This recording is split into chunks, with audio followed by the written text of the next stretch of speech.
Good afternoon, everyone.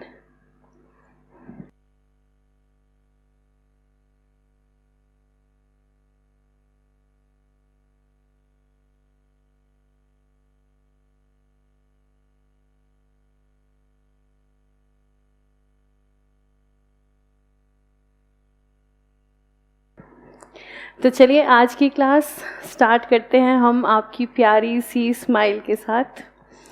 तो हम लोग आज एक न्यू चैप्टर करेंगे, न्यू चैप्टर। और ये जो हम चैप्टर्स यहाँ पर कर रहे हैं, ये चैप्टर्स नहीं हैं, ये हमारे दोस्त हैं, है ना। हम लोग कुछ ज़्यादा पढ़ नहीं रहे हैं, हम तो सिर्फ दोस्ती कर रहे हैं। तो आज हम अपने एक न्यू फ्रेंड से मिल रहे हैं, और वो जो हमारा न्यू फ्रेंड है उसका नाम है डेप्रिसिएशन अकाउंटिंग। तो अब जब हम दोस्तों से मिलते हैं तो मुस्कुराते हुए मिलते हैं, तो एक बार दिल खोल के स्माइल करेंगे, थोड़ी सी और बड़ी, थोड़ी सी और, हाँ इतनी स्माइल। तो स्माइल करते करते आपके रजिस्टर में हेडिंग डालेंगे आपके नए दोस्त का नाम और लिखेंगे डेप्रिसिएशन अकाउंटिंग। तो वरुण और निकिता ने मुझे स्माइलिंग वाले स्माइलीज भेजे हैं कि मैम देखो हम कितनी सारी स्माइल कर रहे हैं। तो ऐसे ही मुस्कुराते मुस्कुराते depreciation accounting governed by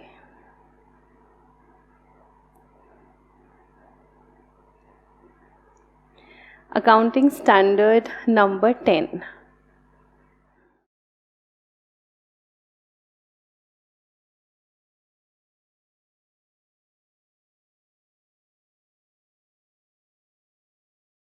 Depreciation accounting governed by accounting standard 10.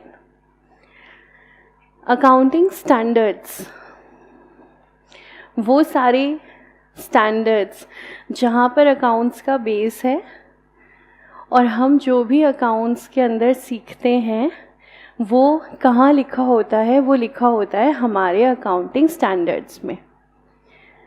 ठीक है, तो अब जो हम यहाँ पे सीख रहे हैं डेप्रिसिएशन, वो गवर्न्ड है अकाउंटिंग स्टैंडर्ड 10 में। अगर आप में से किसी के मन में ऐसा ख्याल आ रहा हो कि नहीं यार AS 10 थोड़ी ना था, AS तो 6 था डेप्रिसिएशन का, अगर कहीं ऐसी कोई इन्फॉर्मेशन माइंड में है तो अपडेट कर लेना इन्फॉर्मेशन को। AS 6 अब डिलीट हो चुका है, इसलिए depreciation is now governed by accounting standard 10, जिसका टाइटल है, जिसका नाम है अकाउंटिंग फॉर PPE। PPE इसका मतलब प्रॉपर्टी,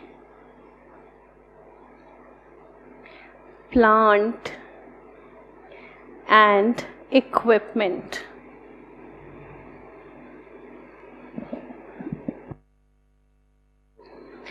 तो AS 6 अगर कहीं आपको याद है वो पुराना था, वो डिलीट हो चुका है। Depreciation is now governed by accounting standard 10। AS 10 का टाइटल है accounting for property, plant and equipment. हम लोग नॉर्मल शब्दों में जिस चीज़ को बोलते हैं फिक्स्ड एसेट्स, है ना, फिक्स्ड एसेट्स बोलते हैं हम, ये नाम तो हम सबने सुना हुआ है फिक्स्ड एसेट्स। फिक्स्ड एसेट्स का नाम बदल के नया वाला प्यारा सा नाम हो गया है प्रॉपर्टी, प्लांट एंड इक्विपमेंट। हमारे अकाउंट्स के अंदर रिसेंटली कई चेंजेस हुए हैं। अगर आपने ये शब्द कहीं सुना हो IFRS, international financial reporting standards आ गए हैं, स्टैंडर्ड्स को ग्लोबलाइज कर दिया गया है और उसी का इंडियन वर्जन, इसको हम कहते हैं इंड एएस। ये आप लोग सीए फाइनल में पढ़ेंगे, लेकिन मैं सिर्फ एक चीज़ आपको बता रही हूँ कि अकाउंट्स के अंदर ये चेंजेस आ चुके हैं। कोई आपसे पूछे कि आईएफआरएस पता है तो कहना हाँ पता है। अकाउंटिंग स्टैंडर्ड्स चेंज हो गए हैं, उनको ग्लोबल कर दिया गया है। आईएफआरएस इंड एएस, आईएफआरएस का इंडियन वर्जन, इंडियन एक्सेप्टेंस, इसकी वजह से कई चीज़ें हमारी चेंज हुई हैं। तो फिक्स्ड एसेट्स का नाम बदल के नया वाला नाम है प्रॉपर्टी प्लांट एंड इक्विपमेंट। लेकिन अपनापन सा लगता है ना पुराने शब्द के साथ।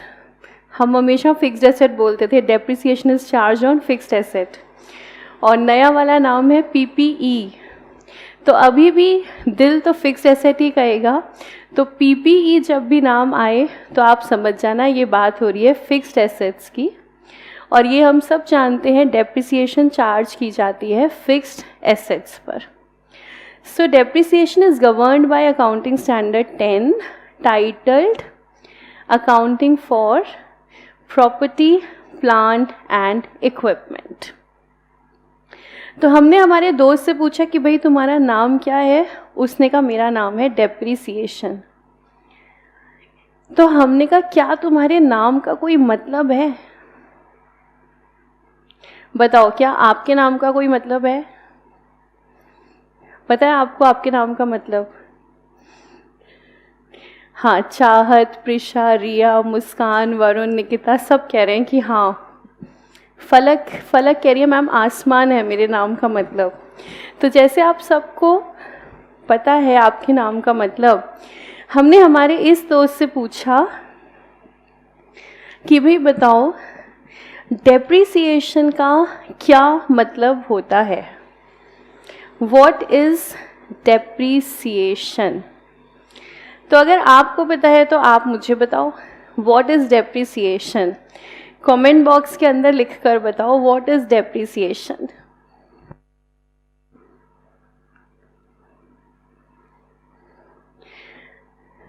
तो तानुष कह रहे हैं reduction in value due to normal wear and tear. Aman कह रहे हैं fall in value due to time. बहुत सारे आंसर्स मेरे पास आ गए हैं। विधि कह रही है fall in value of asset.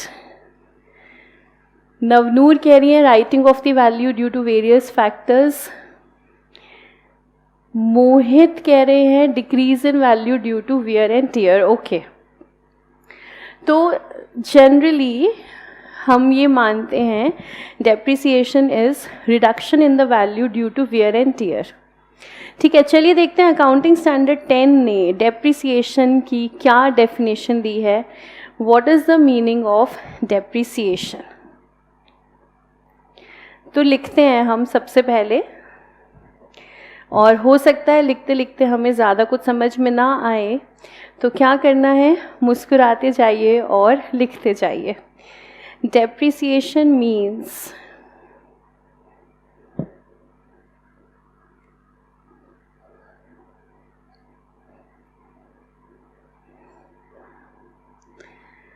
systematic allocation of cost.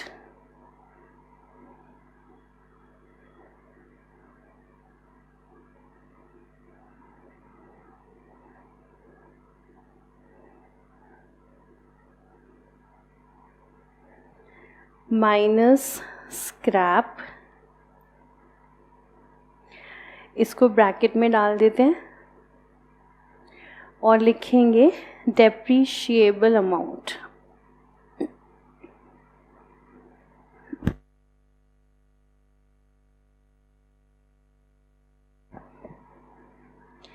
Depreciation means systematic allocation of depreciable amount. Depreciable amount को हमने ब्रैकेट में लिखा है cost minus scrap over the period of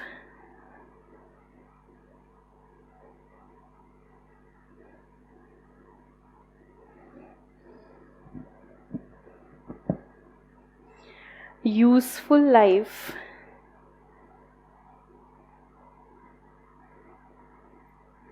of an asset.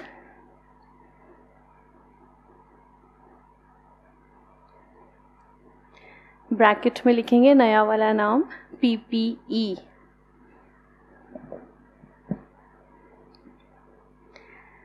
And next line,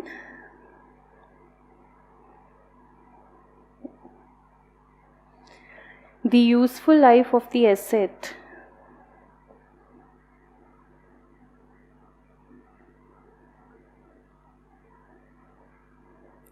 is mentioned in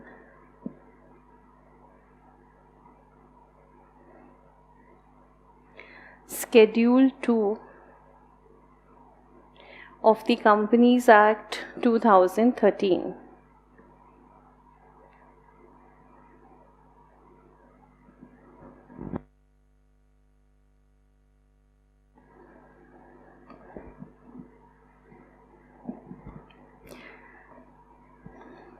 depreciation, जिसे हम लोग normal शब्दों में बोलते हैं, fall in the value of asset due to normal wear and tear.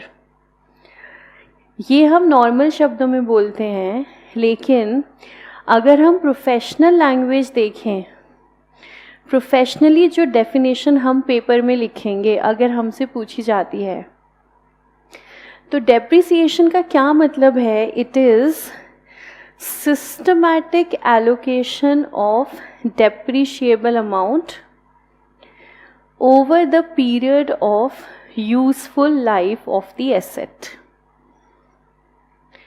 ये useful life कहीं पर given है, कहाँ पर given है? as per Schedule 2 of the Companies Act 2013. अब देखो डेप्रिसिएशन का जो जन्म है ना, वो क्यों हुआ? आपके इस दोस्त का जन्म क्यों हुआ बुक्स ऑफ अकाउंट्स में? ये कहानी की शुरुआत हो रही है फिक्स्ड एसेट को खरीदने से.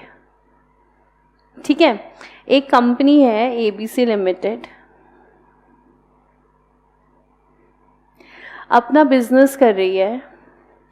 बिजनेस करेंगे तो बिजनेस के अंदर फिक्स्ड एसेट्स चाहिए. फिक्स एसेट्स क्या होते हैं? जैसे कि हमारी बिल्डिंग, उसको हमने बोला प्रॉपर्टी. फिर हमारी प्लांट एंड मशीनरी, उसको हमने बोला प्लांट.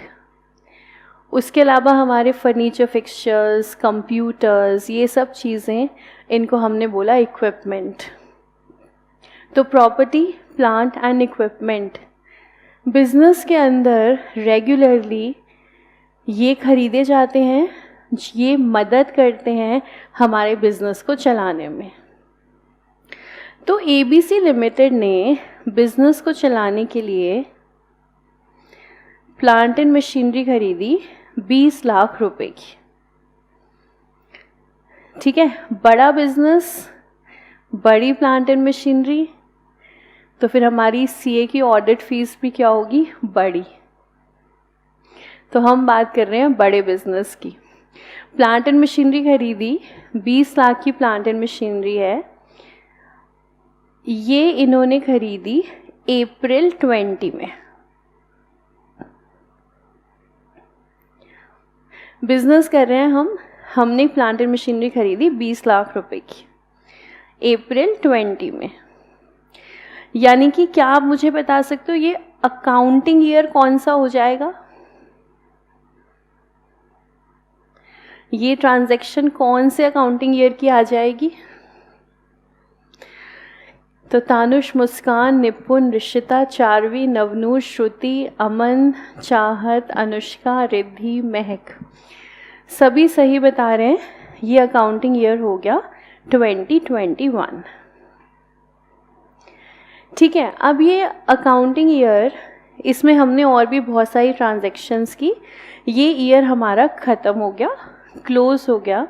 ईयर के एंड में हमने बनाया अपना ट्रेडिंग एंड P&L और बनाई हमने अपनी बैलेंस शीट. ट्रेडिंग P&L के अंदर हम सारा खर्चा डालते हैं, सारी इनकम डालते हैं। तो क्या हुआ, ABC लिमिटेड ने क्या किया, इन्होंने 2021 में प्लांट एंड मशीनरी खरीदी थी 20 लाख रुपए की। तो इन्होंने क्या किया, अपने P&L में डाल दिया to plant and machinery 20 lakh. क्यों? क्योंकि हमने इस साल खरीदी थी, हमने डाल दिया। अब जैसे ही पोस्ट किया to plant and machinery 20 lakh, वैसे ही कोई दौड़ता दौड़ता आया, अरे अरे अरे ये क्या कर रहे हो। हमने कहा भाई ये कौन है जो कह रहा है ये क्या कर रहे हो। ABC लिमिटेड ने पूछा भैया कौन हो तुम और क्या प्रॉब्लम है तुम्हें। उसने कहा देखो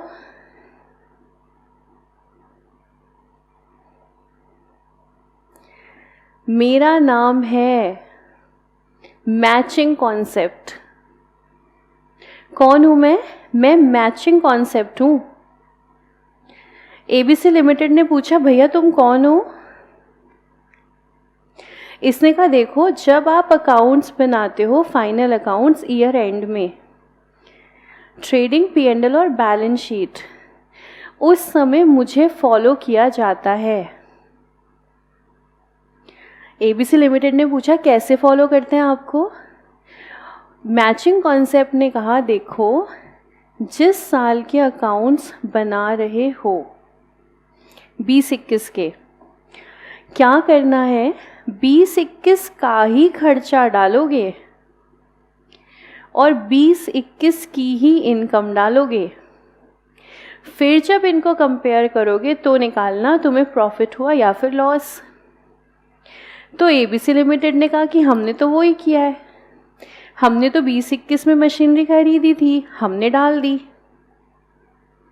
मैचिंग कॉन्सेप्ट ने कहा नहीं नहीं ऐसे काम नहीं चलेगा। ये बताओ ये जो मशीनरी तुमने खरीदी है 20 लाख रुपए की, इसको तुम कितने साल यूज़ करोगे। ABC लिमिटेड ने कहा ये तो हमारी मशीनरी बहुत अच्छी है, इसको तो हम 10 साल यूज़ करेंगे।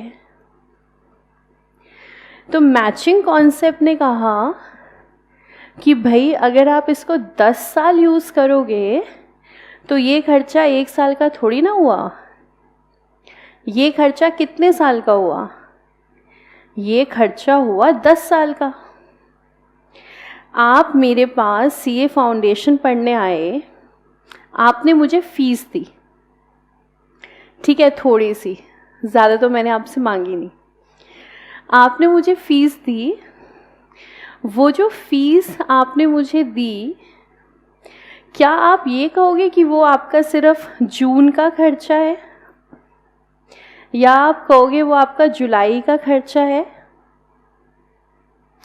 या आप कहोगे जब से मैंने ज्वाइन किया तब से लेकर अक्टूबर तक का खर्चा है, क्या आप कहोगे ये 1 महीने का खर्चा है, या आप कहोगे ये पूरे 5 महीने 6 महीने जितने महीने मैंने पढ़ाई करी उतने समय का खर्चा है।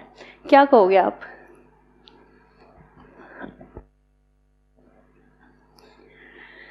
तो मुस्कान, महक, प्रीशा, रिशिता, तान्या, आदित्य, सबको समझ में आ रही है।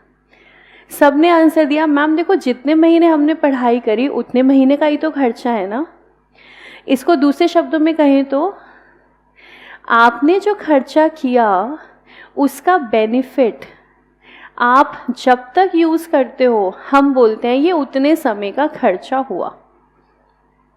ठीक है, अब जैसे मुझे आपके बैच की फ़ीस कैलकुलेट करनी है, ठीक है, वही जो थोड़ी सी फ़ीस है वो कैलकुलेट करनी है, तो भाई ये तो आपको भी पता है किसी भी चीज़ का मार्केट प्राइस कैसे डिसाइड होता है, कॉस्ट प्राइस प्लस प्रॉफिट। तो देखो प्रॉफिट तो हम आपसे लेते ही नहीं, हम बिल्कुल आपसे प्रॉफिट लेते ही नहीं, हम तो ले रहे हैं आपसे कॉस्ट। ठीक है, ज़्यादा मुंह मत बनाओ, सच्ची बात है ये, हाँ मैम, हमें सब पता है आपकी बातें। हाँ, कॉस्ट प्राइस प्लस प्रॉफिट। अब क्या हुआ, आपके बैच में पढ़ाने के लिए ये जो पैनल है जिससे मैं पढ़ा रही हूँ, मैंने ये नया खरीदा। ये पैनल मैंने नया खरीदा। सपोज इसकी कॉस्ट है 6 लाख रुपीस। अब जब मैं आपके बैच की कॉस्ट निकाल रही थी, उसमें मार्जिन ऐड करके मार्केट प्राइस चेक करना है मुझे, तो जब मैं आपके बैच की कॉस्ट निकाल रही थी तो मैंने ये सारा का सारा 6 लाख रुपए आपके बैच की कॉस्ट में डाल दिया। अब आप बताओ मैंने सही करा कि गलत करा? आदित्य कह रहे हैं मैम आपने बहुत गलत करा। श्रुति कह रही है मैम आपने बहुत गलत करा, ये तो गलत गलत गलत गलत गलत किया मैम आपने। क्यों? मैंने तो ये आप ही के बैच में खरीदा था। मैंने तो ये पैनल अभी जून में खरीदा है। मैंने तो जून में खरीदा था, मैंने डाल दिया। हाँ, फलक कह रहे हैं मैम आपका तो इंटर का भी बैच चल रहा है ना, वो भी तो इसी पैनल से पढ़ाओगे। वेरी स्मार्ट, बहुत बढ़िया। हाँ, मैं कह रही हूँ मैम अगला बैच भी तो इसी पैनल से पढ़ाओगे ना, या सिर्फ हमारा ही बैच पढ़ाओगे? तो बात समझ में आ रही है? तो बात समझ में आ रही है कि भाई देखो, खर्चा तो जो हम करते हैं उसका बेनिफिट हमें जब तक मिलता है हम उतने टाइम का खर्चा मानते हैं। अगर इस पैनल से मैं आने वाले 10 बैचेस पढ़ाऊंगी, ठीक है, सपोज मैं इस पैनल से आने वाले 10 बैचेस पढ़ाऊंगी, तो अगर मैं आपसे पूछूं बताओ आपके बैच में कितना खर्चा डालूं, तो बता सकते हो? क्या बात है, श्रुति कह रही है 60,000, तान्या कह रही है 60,000, मुस्कान कह रही है 60,000, खुशी कह रही है 60,000, दीपांशु कह रहे हैं 60,000। कमाल हो गई। कैसे निकाला आपने 60,000? आपने कहा तो बहुत आसान है, 6 लाख का खर्चा 10 सालों में यूज़ करोगे, भाई 60,000 का खर्चा डाल दो। This is depreciation. इसी 60,000 के अमाउंट को हमने एक नाम दे दिया, नाम क्या आ गया? डेप्रिसिएशन। ये मैचिंग कॉन्सेप्ट दौड़ता दौड़ता आया था, भैया प्लांट एंड मशीनरी 20 लाख नहीं डालोगे। तुम क्या कह रहे हो, कितने साल बेनिफिट देगी? कंपनी ने कहा 10 साल। तो मैचिंग कॉन्सेप्ट ने कहा तो 20 लाख थोड़ी ना डालोगे, तो कंपनी ने कहा कितना डालें? तो ये तो आप लोग भी बता सकते हो, कितना डालें इस साल प्लांट एंड मशीनरी का? 2 लाख रुपए। 20 लाख का खर्चा, बेनिफिट मिलेगा हमें 10 सालों में, तो क्या करो, हर साल 2 लाख रुपए डाल दो। तो मैचिंग कॉन्सेप्ट ने समझाया कि देखो जब ट्रेडिंग P&L बना रहे हो ना, तो इस साल 20 लाख नहीं, खरीदा इसी साल है, लेकिन इस साल 20 लाख नहीं, इस साल क्या डालना? 2 लाख। तो ABC लिमिटेड ने कहा कि ठीक है 2 लाख डाल देंगे हम, और उन्होंने लिख दिया टू प्लांट एंड मशीनरी, लिख दिया to plant and machinery 2 lakh. अब इसके बाद मैचिंग कॉन्सेप्ट तो चला गया। अब एक और पर्सन दौड़ता दौड़ता आया, अरे अरे ये क्या कर रहे हो? ABC लिमिटेड ने कहा भैया तुम कौन हो और अब क्या है, हमने लिखा है to plant and machinery 2 lakh, तुम कौन हो? उसने कहा मेरा नाम है अकाउंटिंग इंटरप्रिटेशन। कहीं सुना है ये शब्द इंटरप्रिटेशन?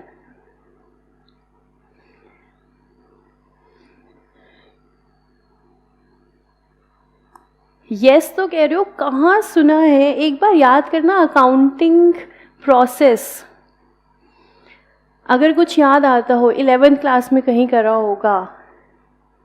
सबसे पहले जर्नल, फिर लेजर, फिर फाइनल अकाउंट्स।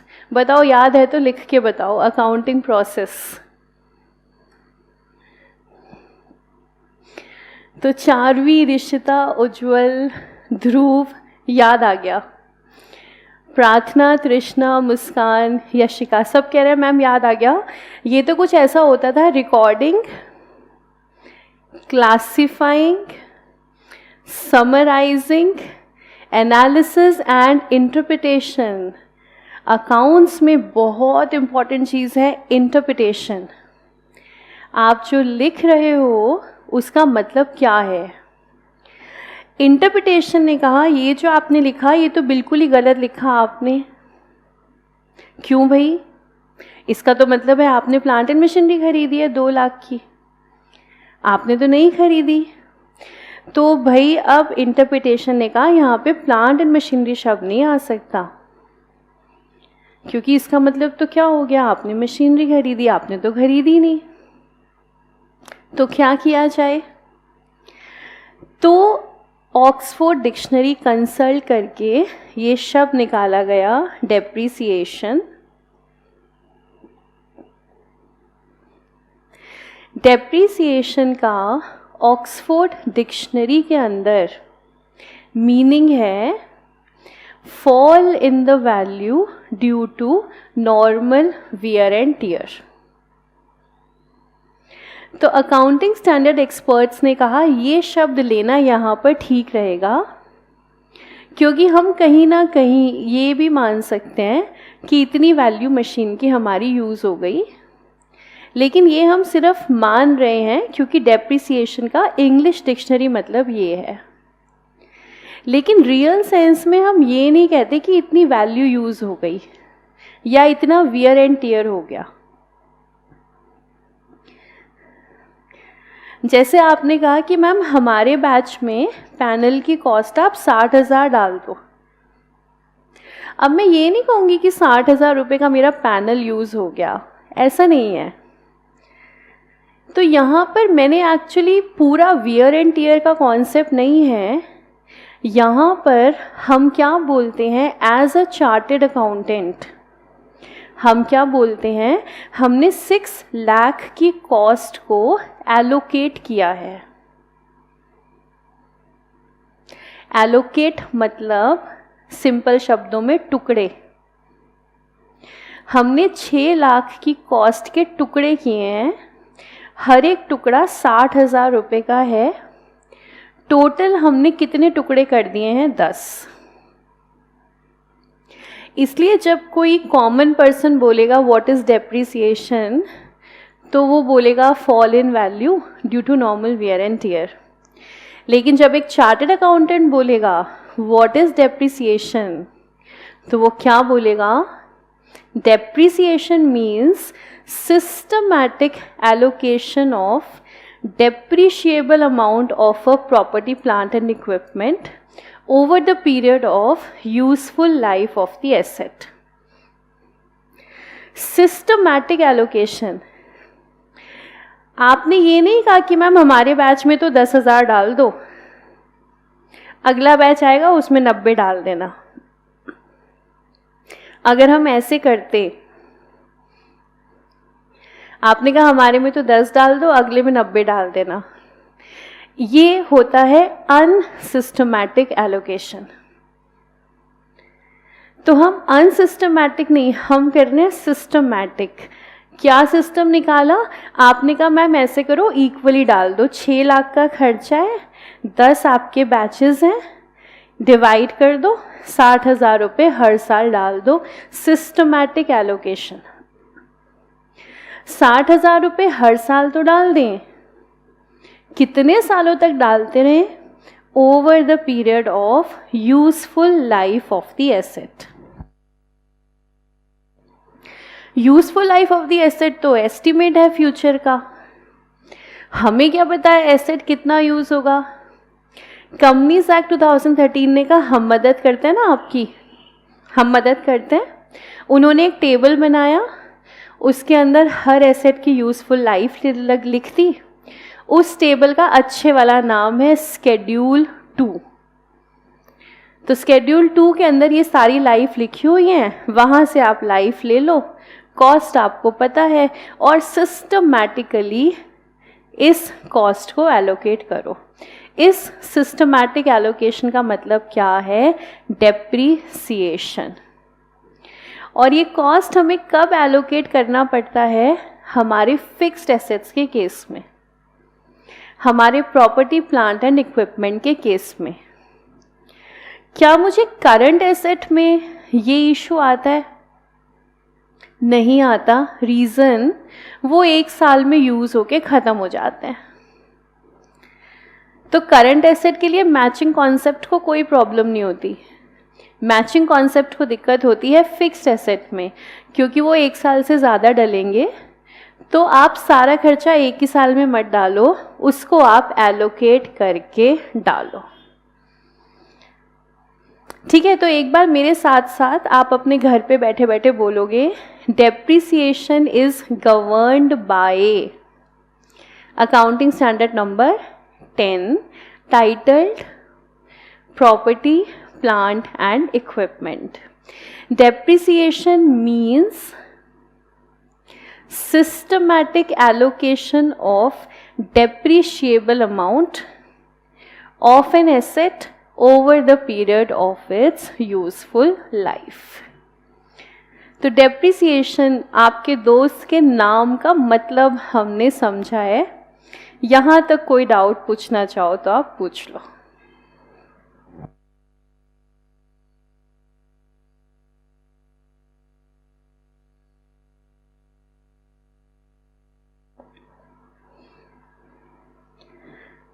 तो थैंक यू भाई। अमन, ऋषिता, तानुष सब लिख रहे हैं कि मैम एकदम क्लियर है, कोई डाउट नहीं है। खुशी भी कह रही है ma'am no doubt.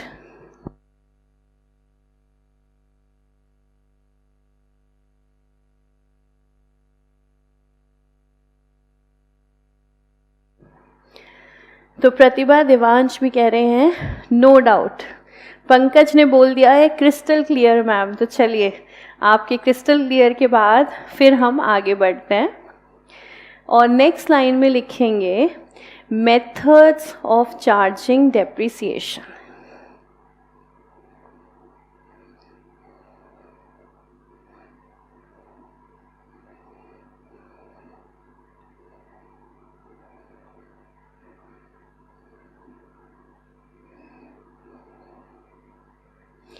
methods of charging depreciation, यानी कि इसको आप चुपके से समझो।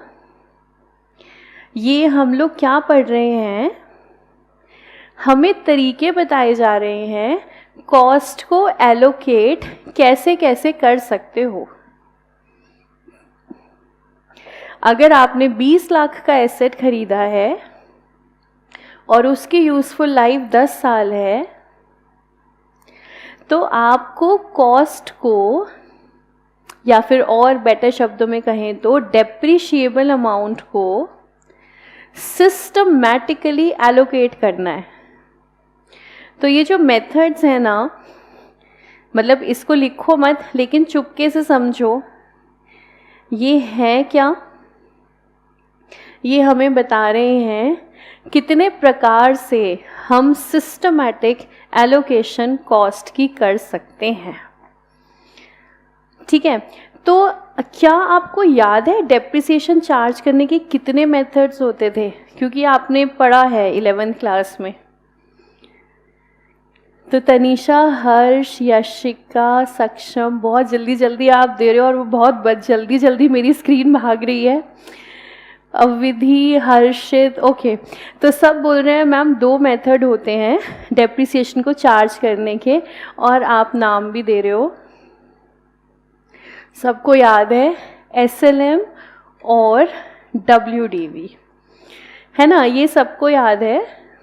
लेकिन अकाउंटिंग स्टैंडर्ड 10 इसके अलावा भी हमें कुछ और मेथड्स देता है, कुछ और मेथड्स भी देता है।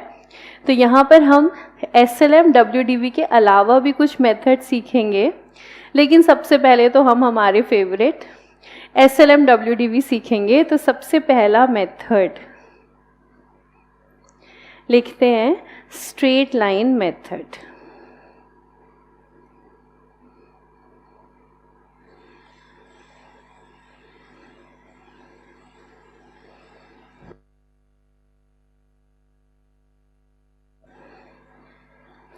इसका एक और नाम भी है,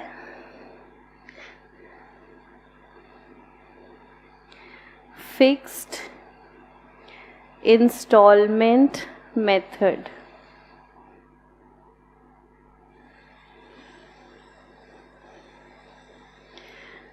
एक और नाम भी है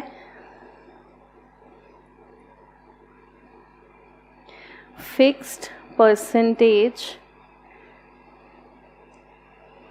ऑन ओरिजिनल कॉस्ट मेथड।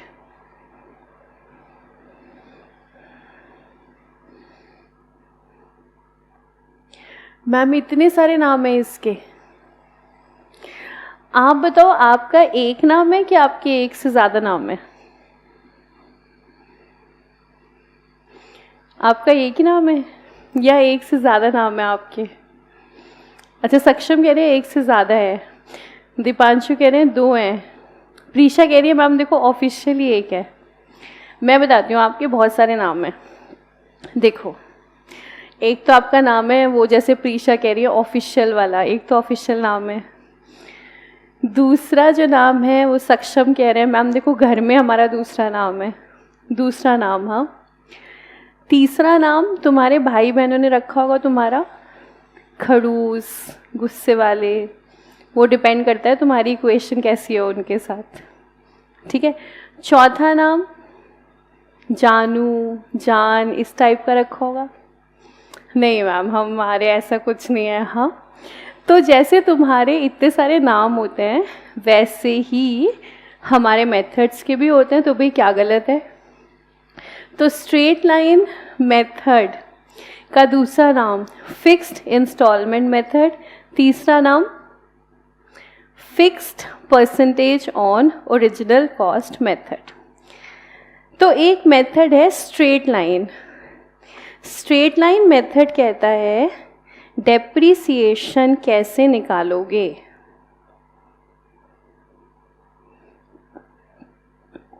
मतलब वो जो अमाउंट तुम्हें हर साल डेबिट करना है P&L में, वो कैसे निकालोगे?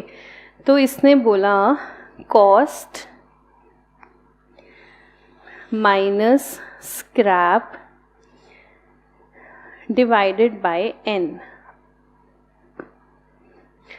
इस मेथड ने कहा डेप्रिसिएशन ऐसे निकालना, कॉस्ट का मतलब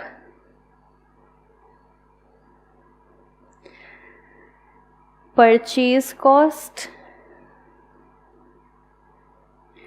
जिस पर आपने एसेट खरीदा, या इसको हम बोले acquisition cost,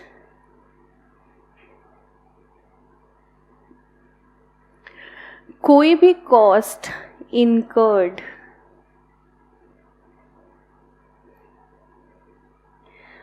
till the asset reaches working condition।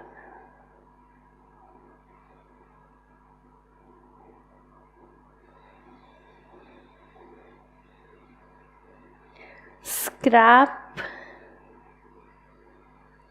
और salvage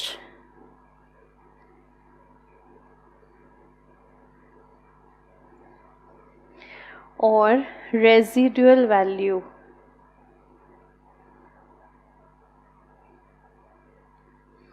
means expected value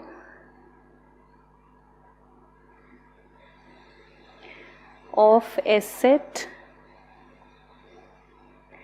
at the end of its useful life।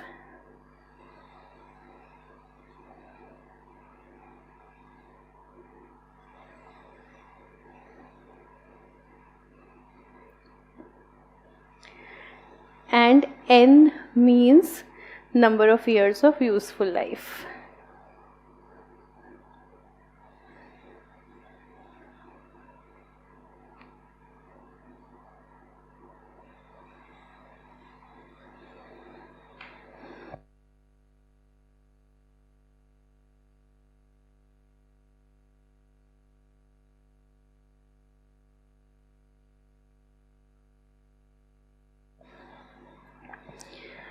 तो सबसे पहला हमारा मेथड डेप्रिसिएशन का अमाउंट निकालने का तरीका, स्ट्रेट लाइन डेप्रिसिएशन मेथड। इसने हमें एक फॉर्मूला बनाकर दिया। इसने बोला कैसे निकालना amount, cost minus scrap upon में n। ठीक है, कॉस्ट का मतलब क्या हुआ, आपने जितने में एसेट खरीदा, लेकिन साथ में कुछ खर्चे इसमें और भी ऐड हो जाते हैं। जैसे एग्जाम्पल के लिए इंस्टॉलेशन एक्सपेंडिचर। मान लो मैंने एसेट खरीदा 20 लाख में, 1 लाख उसकी इंस्टॉलेशन पे लग गया, तो फिर हम कॉस्ट क्या मान लेंगे, 21 लाख। बाकी कॉस्ट के बारे में हम डिटेल में बात दोबारा भी करेंगे, कुछ टाइम के बाद दोबारा डिटेल में देखेंगे कि कॉस्ट में क्या क्या आएगा। लेकिन AS10 क्या कह रहा है, भैया आप एसेट खरीद करके लाए हो, उसको वर्किंग कंडीशन में ले आओ। एसेट आता है, इंस्टॉल होता है, उसके बाद रन होता है। वर्किंग कंडीशन में लाने से पहले आपने जो भी खर्चा किया हो उसको आप एसेट की कॉस्ट का ही पार्ट मान लो। तो हमने कहा ठीक है, हम लोग रियल लाइफ में भी यही करते हैं। हम कोई एसेट खरीदते हैं, अब हम मार्केट में जाते हैं तो सेलर्स क्या करते हैं कि सर ये एसेट है और ये एक्सेसरीज़ हैं।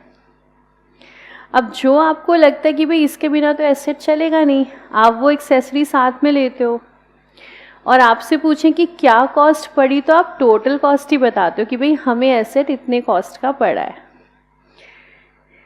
तो हमने कहा भाई अकाउंटिंग स्टैंडर्ड 10, ये बात तो आपकी बिल्कुल ठीक है।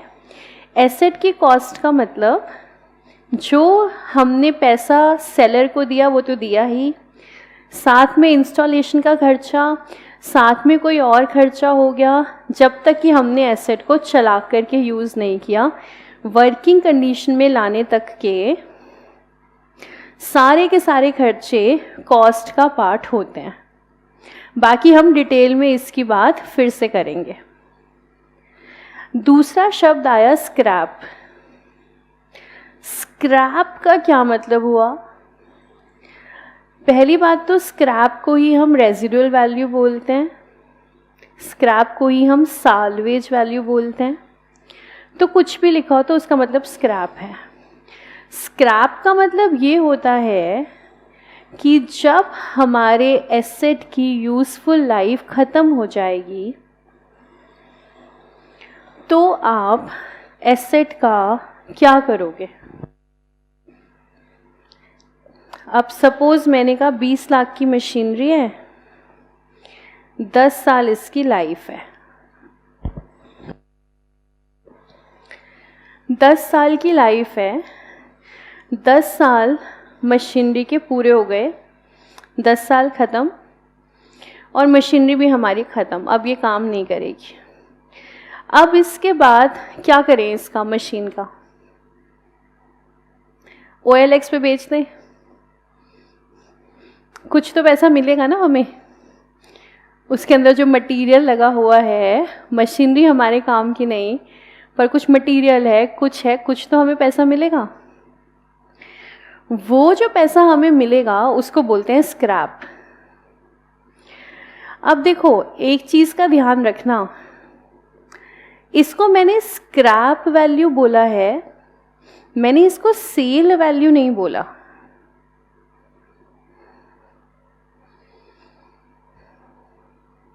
मैंने ये नहीं बोला कि लाइफ जब ख़त्म हो जाएगी तो सेल करके क्या मिलेगा।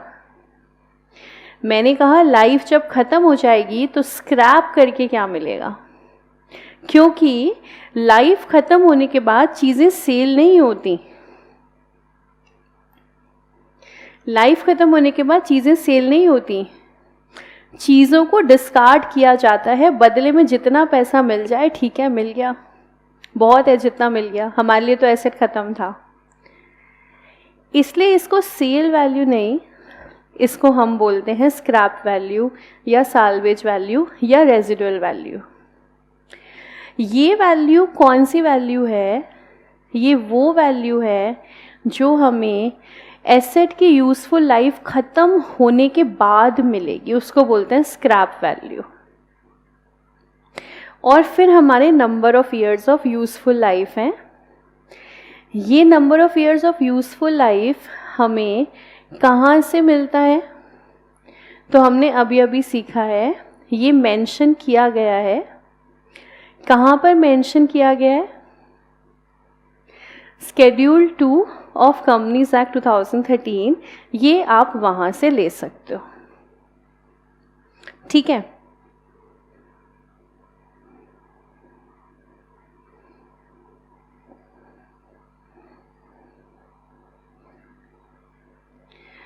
अब देखो, जब मैंने आपसे क्वेश्चन पूछा था कि मैंने अपना पैनल 6 लाख का लिया है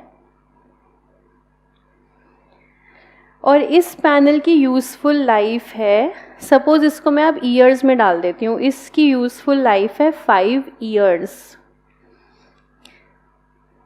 तो मैंने कहा था 10 बैचेस, हर साल मैं 2 बैच ले रही हूँ, तो 5 ईयर्स।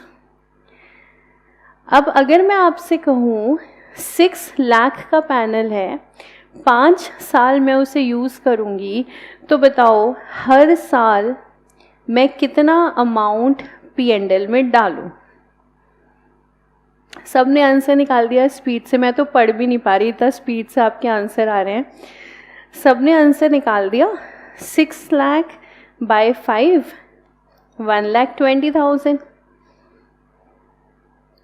और ये मैं विश्वास से कह सकती हूँ, जब आप ये कर रहे होगे तो आपके माइंड में ये नहीं होगा कि हम ये SLM मेथड फॉलो कर रहे हैं, ऐसा नहीं होगा। आपने लॉजिकली एक बात सोची, आपने उसको कर दिया। आपने कहा यार ये तो लॉजिकल सी बात है, 6 लाख का खर्चा है, 5 सालों का बेनिफिट है, 6 लाख बाय 5 कर दो, 120। और आपको पता भी नहीं चला, आपने SLM मेथड ही बना दिया। इसी चीज़ को हम बोलते हैं SLM मेथड। जो आपकी कॉस्ट है उसको आप एलोकेट कर दो। लेकिन जब हमने फॉर्मूला लिखा तो इसमें हमने हल्का सा चेंज किया, हमने कॉस्ट माइनस स्क्रैप भी कर दिया। यानी कि अब जब मैंने आपसे कहा कि 6 लाख की कॉस्ट है, 5 सालों में मैं यूज़ करूँगी, कितना अमाउंट हर साल मैं एलोकेट करूँ, जिस अमाउंट को मैं बोलती हूँ डेप्रिसिएशन। तो आपने मुझसे एक क्वेश्चन और पूछ लिया कि मैम इसकी कोई साल्वेज है क्या? लास्ट में जब आपके ये 5 साल ख़त्म हो जाएंगे तो आप इसको रद्दी वद्दी वाले को देकर, हाँ जो अच्छा रद्दी वाला है, जो ये सामान खरीदेगा, उसको देकर आपको कुछ मिलेगा इसके बदले? तो मैंने आपसे कहा कि हाँ शायद 50,000 रुपये मिल जाएंगे मुझे। तो मेरे SLM मेथड ने कहा आप डेप्रिसिएशन ऐसे निकालना, 6 लाख माइनस 50,000 डिवाइडेड बाय 5। ये SLM ने कहा। आप मुझे ये बताओ, आपको ये चीज़ लॉजिकल लग रही है या नहीं? आपको लग रहा है कि ये जो हमने स्क्रैप माइनस करा है ये हमने ठीक करा है, या आपके हिसाब से ये हमें तो यही करना चाहिए था, चाहे स्क्रैप हो चाहे स्क्रैप ना हो, हमें कॉस्ट को एलोकेट करना चाहिए 5 इयर्स में। लेकिन हमारा SLM मेथड कह रहा है कॉस्ट माइनस स्क्रैप को करेंगे। और एक चीज़ पर ध्यान देना, अभी मैं आपके आंसर्स एक 2 मिनट में पढ़ रही हूँ, और एक चीज़ पे ध्यान देना, हमने जब डेप्रिसिएशन की डेफिनेशन लिखी थी, ये हमने कैसे लिखी थी? एज पर अकाउंटिंग स्टैंडर्ड 10। इसमें भी देखो क्या कह रहा है AS, depreciation means systematic allocation of depreciable amount. AS ने भी कॉस्ट नहीं बोला, बोला किसको एलोकेट करना? डेप्रिशिएबल अमाउंट को। हमने कहा भाई ये डेप्रिशिएबल अमाउंट क्या हुआ, एएस ने कहा कॉस्ट माइनस स्क्रैप। तो आप जब एलोकेट करोगे तो 6 लाख को एलोकेट मत करना। अगर आपको 50,000 रुपये लास्ट में मिल ही जाएंगे तो आप सिर्फ 5,50,000 को एलोकेट करना। तो अब आप बताओ कि ये चीज़ आपको लॉजिकल लग रही है, स्क्रैप माइनस होना चाहिए या नहीं होना चाहिए? तो आदित्य कह रहे हैं मैम स्क्रैप माइनस करने से तो हमने प्रॉफिट को एंटिसिपेट कर लिया। अमन कह रहे हैं साल्वेज का पता कैसे चलेगा? अमन एक बार मान लो पता चल जाएगा, ठीक है? कैसे चलता है मैं अभी बताती हूँ। मान लो पता चल गया, अब बताओ माइनस करना है कि नहीं? प्रार्थना कह रही है मैम माइनस करना चाहिए, मुकुल कह रहे हैं करना चाहिए, महक कह रही है करना चाहिए क्योंकि ये पैसा हमें वापस मिल जाएगा, गुरु सेवक कह रहे हैं मैम हाँ करना चाहिए हमें माइनस। तो यानी कि मेजॉरिटी क्लास कह रही है हमें माइनस करना चाहिए, ठीक है? चलो इसका आंसर देने के लिए पहले एक लाइन लिखते हैं हम। आपने यहाँ तक लिखा है ना, n is equals to number of years for useful life. इसके बाद नेक्स्ट लाइन में, इसके बाद नेक्स्ट लाइन में लिखते हैं एज पर accounting standard 10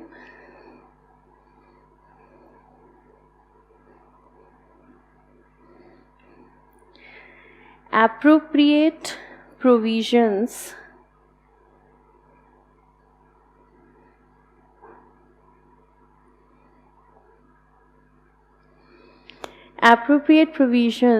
shall be made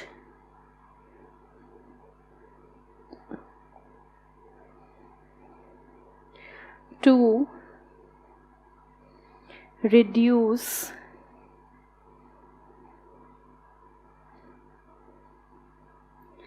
the book value of asset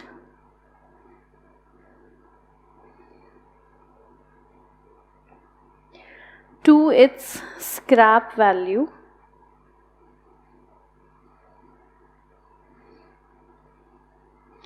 at the end of its useful life.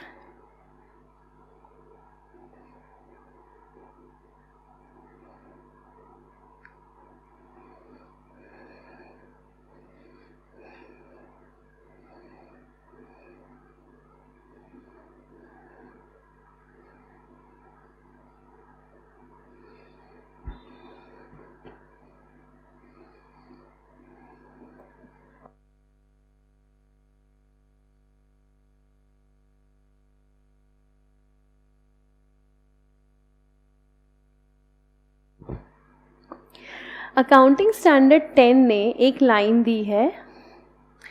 इस लाइन का मतलब ये है, अब हमने कहा हमारा 6 लाख का एसेट है, 5 सालों के लिए यूज़ होगा। तो AS 10 ने कहा सबसे पहले ये बताओ कि क्या कोई स्क्रैप है इसकी 5 सालों के एंड में? तो मैंने कहा हाँ स्क्रैप है, इसकी 50,000 की स्क्रैप है। तो AS 10 ने कहा आपको कैसे पता 50,000 की स्क्रैप है?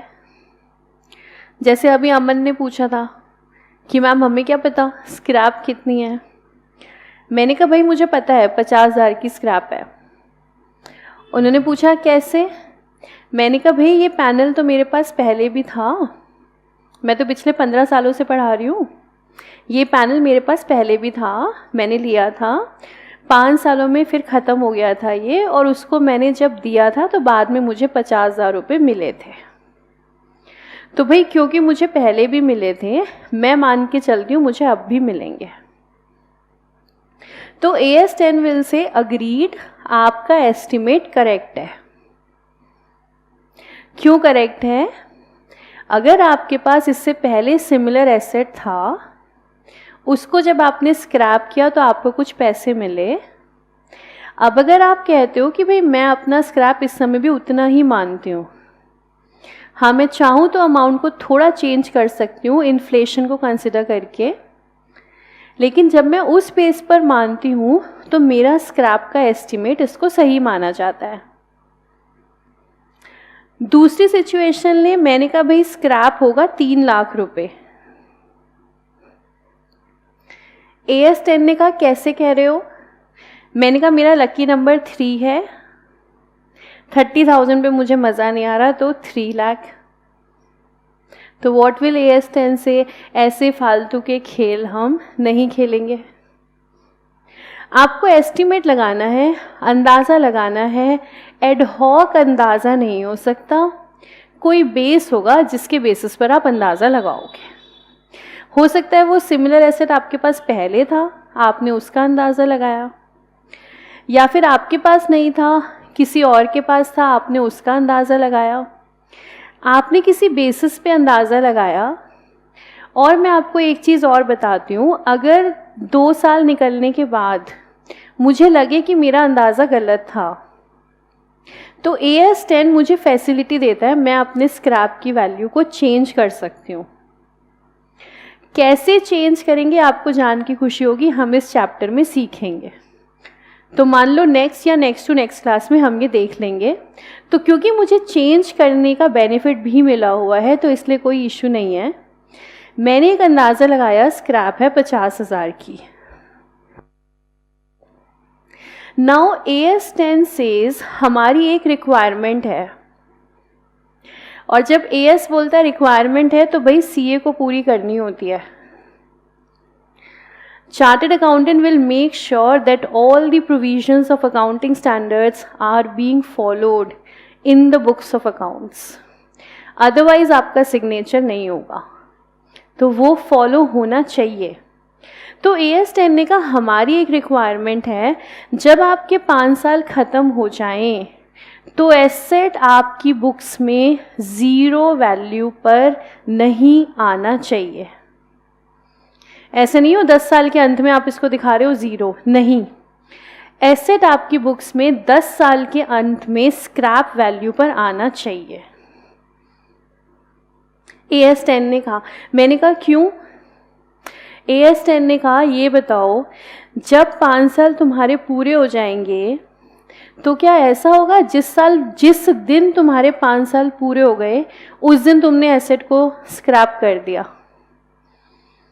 मैंने कहा नहीं, ऐसा तो नहीं होगा। बल्कि मैंने कहा हम लोगों की तो आदत है, ये 5 साल पूरे होने के बाद भी हम उसको यूज़ करेंगे। कितना करेंगे? जब तक हम उसकी जान निकाल न लें। बोलो करेंगे कि नहीं करेंगे?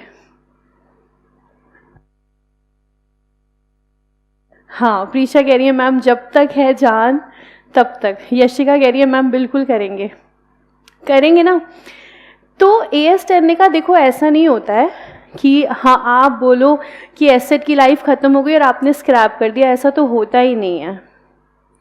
इसलिए जब आपकी एसेट की लाइफ ख़त्म होती है ना तो ये 0 वैल्यू पर नहीं आना चाहिए, क्योंकि 0 का मतलब क्या हुआ? बुक्स ऑफ अकाउंट से हट गया ना, ये बुक्स ऑफ अकाउंट से हट गया, फैक्ट्री के अंदर पड़ा हुआ है प्लांट एंड मशीनरी।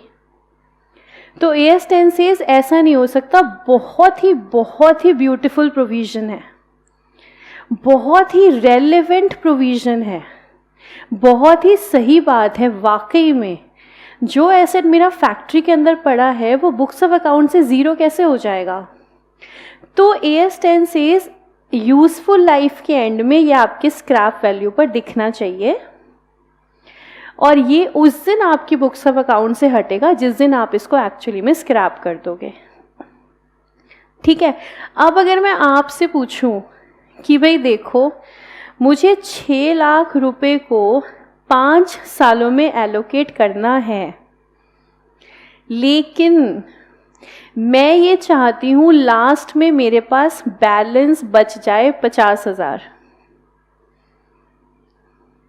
मुझे 6 लाख रुपए को 5 सालों में एलोकेट करना है, लेकिन मैं ये चाहती हूँ कि 5 सालों के एंड में मेरे पास बैलेंस बचना चाहिए 50,000 रुपये का। तो मैंने कहा मैथ्स के होनहार बच्चों कोई तरीका दे सकते हो मुझे, कैसे करूं? तो तान्या ने कहा मैम कॉस्ट में से 50,000 माइनस कर दो। निपुण, हर्षित आंसर दे रहे हैं। गुरु सेवक कह रहे हैं मैम माइनस कर दो, यश कह रहे हैं माइनस कर दो। सिंपल मैथमेटिक्स है, ये मेरा प्रोविज़न है, इस प्रोविज़न को मुझे अप्लाई करना है मेरी बुक्स ऑफ अकाउंट्स में। कैसे करूं? हमने कहा अभी तक हम कर रहे थे 6 लाख अपॉन में 5, अब नहीं करेंगे।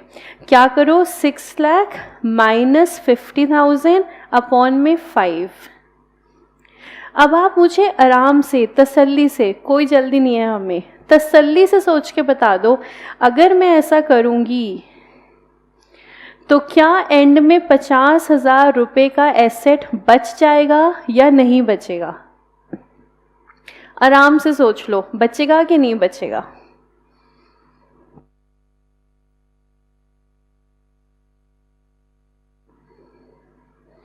बचेगा ना? आयुष, आकांक्षा, ईशा, कीर्ति, उज्जवल, यश, तो सब कह रहे हैं मैम एसेट बचेगा। बचेगा ही बचेगा, क्योंकि मैंने कॉस्ट 6 लाख एलोकेट ही नहीं करी, मैंने एलोकेशन करा है 5,50,000 का। तो SLM मेथड ने ये फॉर्मूला देकर AS10 के प्रोविज़न को अप्लाई करवा दिया।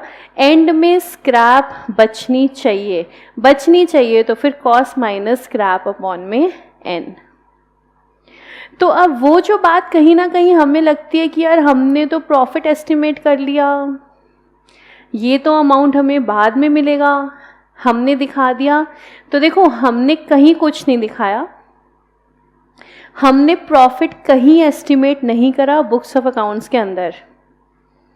मैंने इस फॉर्मूले में उस स्क्रैप को डाला है, इस फॉर्मूले से मैंने एक अमाउंट निकाला है, वो अमाउंट मैंने किताबों के अंदर डाला है। मैंने प्रॉफिट एस्टिमेशन कहीं किताबों के अंदर नहीं डाला, और पर्पस मेरा ये है कि एंड में मेरा एसेट ज़ीरो ना हो, ज़ीरो नहीं हो, उसकी वैल्यू क्या आनी चाहिए? स्क्रैप आनी चाहिए। ठीक है, अब यहाँ तक आप डाउट बोलो पहले।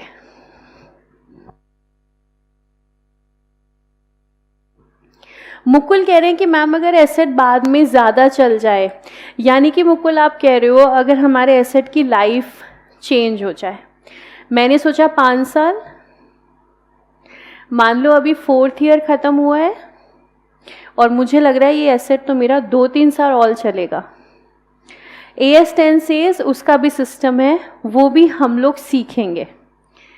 तो ये भी हमें सीखना है कि अगर मुझे लगता है बाद में लाइफ चेंज हो गई तो क्या करना है। बिल्कुल आसान है, हम लाइफ को चेंज कर देंगे, तो बिल्कुल कोई प्रॉब्लम नहीं है, हम लाइफ को चेंज करेंगे। मुस्कान कह रही है एक्विजिशन कॉस्ट क्या होती है? एक्विजिशन कॉस्ट होती है परचेज कॉस्ट, सिंपल, खरीदने का खर्चा। यश, मैंने अभी बताया एसेट की लाइफ का एस्टिमेट कैसे लगाते हैं, या तो हमारे पास एसेट पहले से हो या फिर किसी और के पास एसेट हो तो हम उसका एस्टिमेट लगा सकते हैं।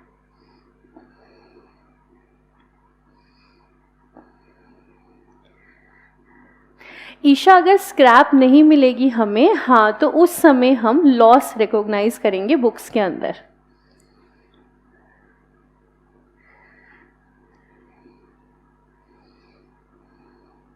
फलक कह रहे हैं मैम अगर लाइफ टाइम गारंटी हो तो।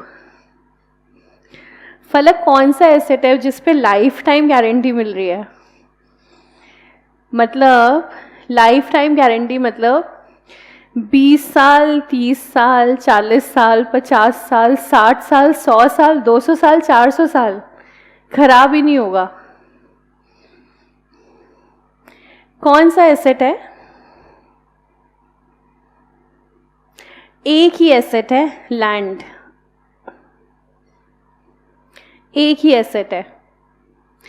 कितने मर्जी साल ले लो, इसकी यूजफुल लाइफ नहीं आएगी।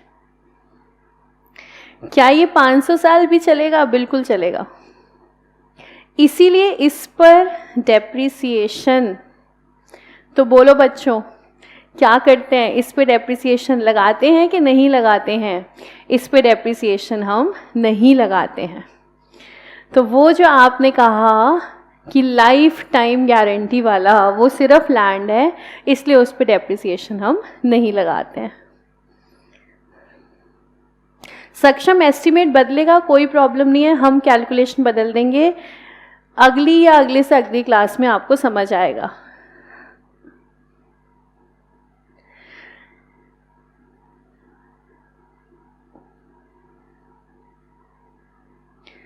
अमन, आपका डाउट मुझे क्लियर नहीं है। हमने एसेट 7 साल यूज़ करा तो लास्ट 2 इयर्स पे डेप्रिसिएशन नहीं लगेगी? लगेगी, क्यों नहीं लगेगी?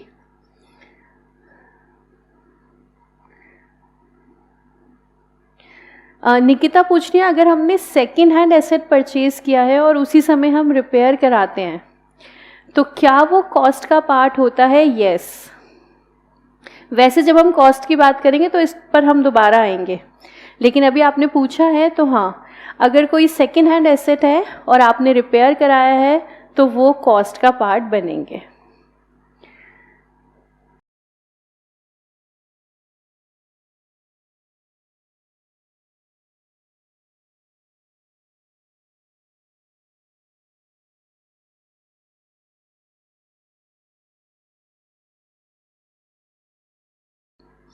ठीक है, और कोई डाउट अभी नहीं आया मेरे पास। देखिए SLM अभी हमने सिर्फ फॉर्मूला समझा है, उससे रिलेटेड कोई डाउट? ठीक है, तो चलिए अब इसमें हम क्वेश्चन प्रैक्टिस करते हैं। बात तो आसान सी है, समझ भी आ रही है कि डेप्रिसिएशन कैसे कैलकुलेट करेंगे? कॉस्ट माइनस स्क्रैप अपॉन में number of years of useful life. अब रियल लाइफ में तो स्क्रैप और एन का अलग सिस्टम है, लेकिन एग्जामिनेशन हॉल में तो क्या है, बहुत आसान है। क्वेश्चन आपको स्क्रैप बताएगा, क्वेश्चन आपको यूजफुल लाइफ बताएगा, तो आप निकाल लेना डेप्रिसिएशन। और एक चीज़ आप और लिख लो, SLM depreciation rate is equals to,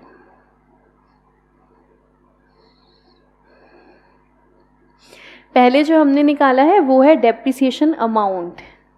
अगर बाई चांस हमें SLM का रेट निकालना पड़े परसेंटेज में, तो इसको हम निकालते हैं depreciation amount divided by cost multiplied by 100। अगर रेट निकालना होगा तो रेट ऐसे निकलता है, डेप्रिसिएशन निकालना होगा तो कैसे निकलता है? कॉस्ट माइनस स्क्रैप अपॉन में एन। तो ये जो रेट होता है मतलब percentage,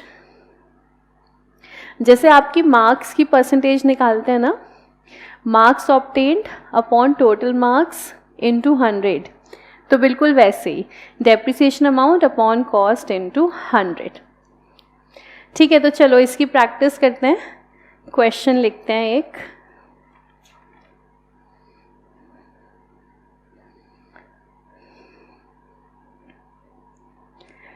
cost of the asset, तो इसको अब मैं नया नाम लिख लूँ PPE। हमारे PPE की कॉस्ट है 25,20,000।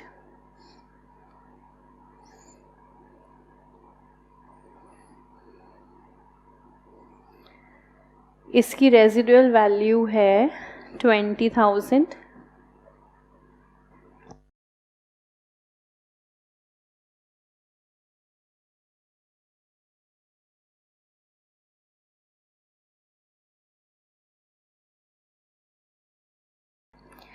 और इसकी जो लाइफ है दैट इज 6 years।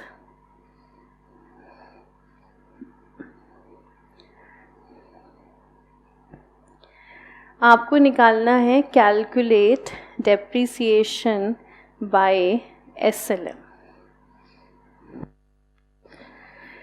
है ना? ये तो आप चुटकियों में निकाल लोगे, ये तो आपके बाएं हाथ का खेल है। डेप्रिसिएशन बाय SLM, एक मिस्टेक हो गई, साल्वेज वैल्यू 1,20,000 है। हाँ, इसको प्लीज़ 1,20,000 कर लीजिए।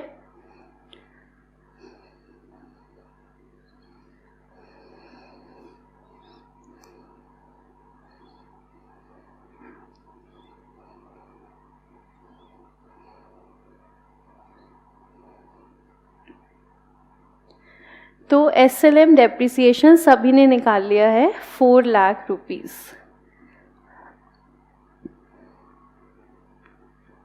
ठीक है, अब अगर मैं आपसे पूछूं कैलकुलेट SLM डेप्रिसिएशन रेट, अगर इसी क्वेश्चन में निकालना हो तो क्या आप मुझे रेट निकाल के दे सकते हो? हाँ, निपुण ने करेक्ट निकाला है 15.87%। तान्या, उत्सव, ईशा, आकांक्षा, निकिता सबने सही निकाला है। 2 स्टूडेंट के नाम मैं पढ़ नहीं पाई, आपका आंसर गलत था, आपने 16.63 निकाला है, वो गलत है। तो देखो SLM डेप्रिसिएशन रेट कैसे निकालेंगे, हमने अभी अभी सीखा था। हम करेंगे डेप्रिसिएशन अपॉन में कॉस्ट मल्टीप्लाइड बाय 100, यानी कि 4 lakh divided by cost 25 lakh 20,000 multiplied by 100।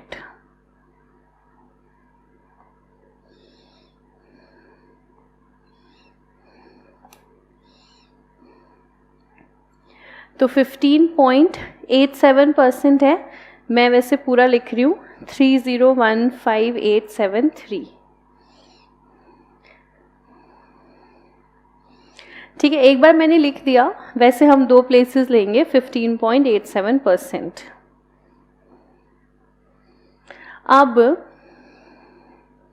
अब देखो नेक्स्ट एग्जाम्पल,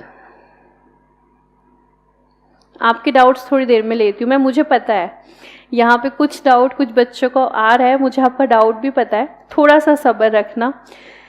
पहले सेकंड एग्जाम्पल लिखो।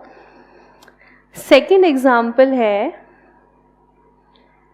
Cost of PPE 25,20,000, scrap value 1,20,000, SLM depreciation rate is 15.87%.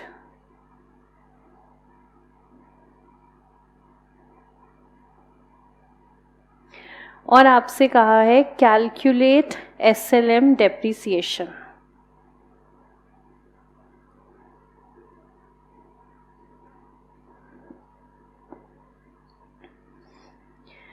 दोनों एग्जाम्पल में फ़र्क क्या है? पहले एग्जाम्पल में आपको इन्फॉर्मेशन दी कॉस्ट, स्क्रैप और लाइफ, तो आपने कहा ठीक है हम करेंगे कॉस्ट माइनस स्क्रैप अपॉन में लाइफ, आपने डेप्रिसिएशन निकाल लिया। दूसरे एग्जाम्पल में आपके पास इन्फॉर्मेशन है कॉस्ट, स्क्रैप और रेट, आपको निकालना है SLM डेप्रिसिएशन। अब देखो क्या करेंगे हम लिखेंगे SLM डेप्रिसिएशन रेट। ये क्या होता है? ये होता है डेप्रिसिएशन अपॉन में कॉस्ट इनटू 100। और आपसे पूछा है कैलकुलेट डेप्रिसिएशन, तो ये कैसे निकलेगा? Implies depreciation is equals to cost into SLM depreciation rate, यानी कि 25,20,000 मल्टीप्लाइड बाय 15. अब 87 लोगे तो आंसर अलग आएगा, और सारे ले लोगे ना डेसिमल तो आंसर तुम्हारा आ जाएगा 4 लाख। हम लेंगे 0.87 ही, लेकिन आपको बता रही हूँ कि डेसिमल की वजह से इतना डिफरेंस आ जाता है। 0.87 जब आप लोगे तो 60 से 70 रुपये का डिफरेंस आएगा, कोई बड़ी बात नहीं है, आता रहे, आ जाता है डिफरेंस। मेरा फोकस उस डिफरेंस पे नहीं है, कि वो 3999 समथिंग क्या अमाउंट आ रहा है, मेरा फोकस उस पर नहीं है। मेरा फोकस इस बात पर है कि SLM डेप्रिसिएशन कॉस्ट, स्क्रैप और एन दिया होता है तो फॉर्मूला हमने वो लगाया, कॉस्ट माइनस स्क्रैप अपॉन में एन। फिर हमने देखा रेट कैसे निकलता है, रेट निकलता है डेप्रिसिएशन अपॉन कॉस्ट इंटू 100। अब अगर दूसरे क्वेश्चन में, क्योंकि क्वेश्चन मेरा दोस्त है, दोस्त मेरा शैतान है, अब मेरे दोस्त ने शैतानी करी, अब उसने मुझे रेट दे दिया, कह रहा है रेट से निकालो डेप्रिसिएशन। रेट से डेप्रिसिएशन निकालेंगे तो क्या करेंगे, रेट को लगाएंगे हम कॉस्ट पे। कॉस्ट में से अब हम स्क्रैप माइनस नहीं करते। क्यों नहीं करते? देखो मैंने जो ये फॉर्मूला बनाया है, डेप्रिसिएशन अपॉन कॉस्ट इंटू 100, इसके पीछे लॉजिक सिंपल चल रहा है, marks obtained upon total marks into 100। यहाँ पे जब मैंने डेप्रिसिएशन निकाला था तो मैंने स्क्रैप ऑलरेडी माइनस कर दिया था, इसलिए अब हम दोबारा से स्क्रैप माइनस नहीं करते। अब आप आराम से ये पूरा देखो, पहले एग्जाम्पल 1 की डेप्रिसिएशन, एग्जाम्पल 1 का रेट, एग्जाम्पल 2 का क्वेश्चन फॉर्मेट। अगर रेट दिया हो तो डेप्रिसिएशन लगाएंगे रेट इंटू कॉस्ट पे, और आपका दिल फिर भी कह रहा है नहीं नहीं यार स्क्रैप माइनस करेंगे, तो आप करके देख लो, आप करके देख लो, बात तो सेम नहीं आ रही, तो शायद आपको तब समझ में आ जाए। Cost minus scrap into rate लगाकर देखो तो डेप्रिसिएशन तो डिफरेंट आ जाएगा, ऐसा तो नहीं होना चाहिए। SLM डेप्रिसिएशन तो सेम ही रहना चाहिए, चाहे मैं रेट लगाऊं चाहे मैं फॉर्मूला लगाऊं। और रेट निकालते समय हमने स्क्रैप माइनस क्यों नहीं करा? क्योंकि हमने डेप्रिसिएशन अमाउंट निकालते समय माइनस कर दिया है, इसलिए रेट निकालते समय दोबारा माइनस उसको नहीं किया जाता। ठीक है, अब आप आराम से इसको माइंड में बिठाओ दोनों एग्जाम्पल को, और आपके डाउट पूछो, और 5 मिनट इस पे पहले लगाओ, दोनों एग्जाम्पल्स को माइंड में आराम से सेट करो, फिर हम और क्वेश्चंस प्रैक्टिस करेंगे सिमिलर लाइंस पर। हाँ जी, निकिता बिल्कुल ठीक कह रही हैं। निकिता कह रही है मैम क्योंकि डेप्रिसिएशन निकालते समय स्क्रैप तो माइनस कर ही दिया हमने, इसलिए हम दोबारा नहीं करेंगे। ऋषिता कह रही है मैम बिल्कुल क्लियर है, बहुत ही बढ़िया ऋषिता। तान्या भी कह रही है क्लियर है, थैंक यू तान्या। हाँ दिवांश, हम स्क्रैप इसलिए डिडक्ट नहीं कर रहे, फिर से देखो एग्जाम्पल नंबर 1 को देखो। जब मैंने रेट निकाला तो मैंने रेट कैसे निकाला, डेप्रिसिएशन अपॉन कॉस्ट इंटू 100, और जब मैंने डेप्रिसिएशन निकाला तो कैसे निकाला, कॉस्ट माइनस स्क्रैप अपॉन में एन। तो हमने स्क्रैप को ऑलरेडी माइनस कर दिया है, इसलिए हम दोबारा उसको माइनस नहीं करेंगे।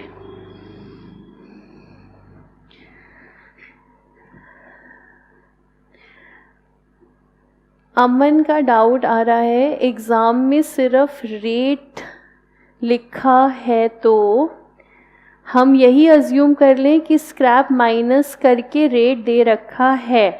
हाँ, इसे अज्यूम नहीं कहेंगे, यही रियल है, ऐसा ही होता है। रेट हम निकालते हैं तो स्क्रैप हम माइनस कर चुके होते हैं। तो आप जो क्वेश्चन पूछ रहे हो आप यही पूछ रहे हो ना, एग्जाम्पल 2 आप कह रहे हो कि मैम अगर एग्जाम में हमें रेट दे रखा हो तो फिर हम क्या करेंगे, तो हम यही करेंगे जो हमने अभी किया, हम करेंगे रेट इनटू में कॉस्ट। तो आपने पूछा मैम यहां से स्क्रैप माइनस नहीं करेंगे, नहीं करेंगे। क्यों नहीं करेंगे, डेप्रिसिएशन निकालते समय कर चुके हैं, ये जब रेट निकाला है तो स्क्रैप कंसिडर कर चुके हैं, इसलिए अब दोबारा से कंसिडर नहीं करेंगे।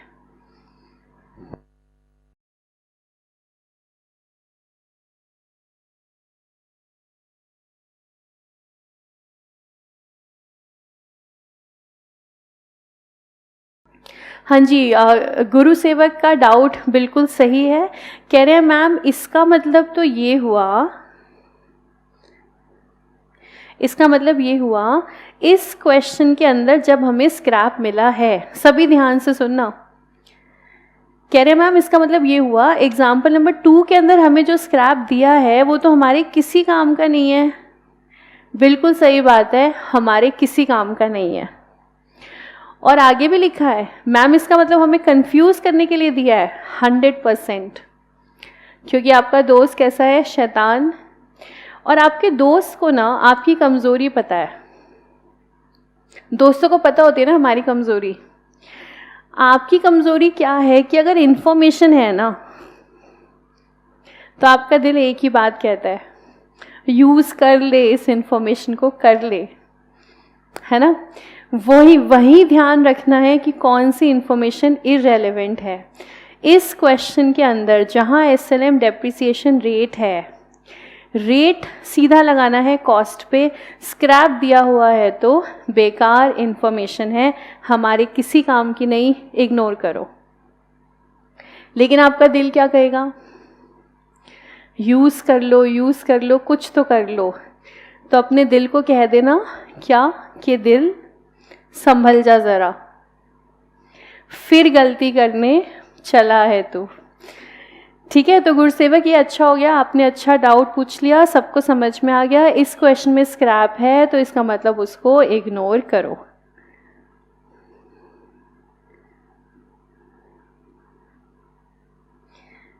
डेप्रिसिएशन रेट निकालने के समय फिर से वही डाउट आ रहा है, हम अपॉन में कॉस्ट माइनस स्क्रैप क्यों नहीं करते, क्योंकि हम स्क्रैप ऑलरेडी माइनस कर चुके हैं डेप्रिसिएशन निकालते समय, इसलिए हम उसको अब दोबारा कंसिडर नहीं कर सकते।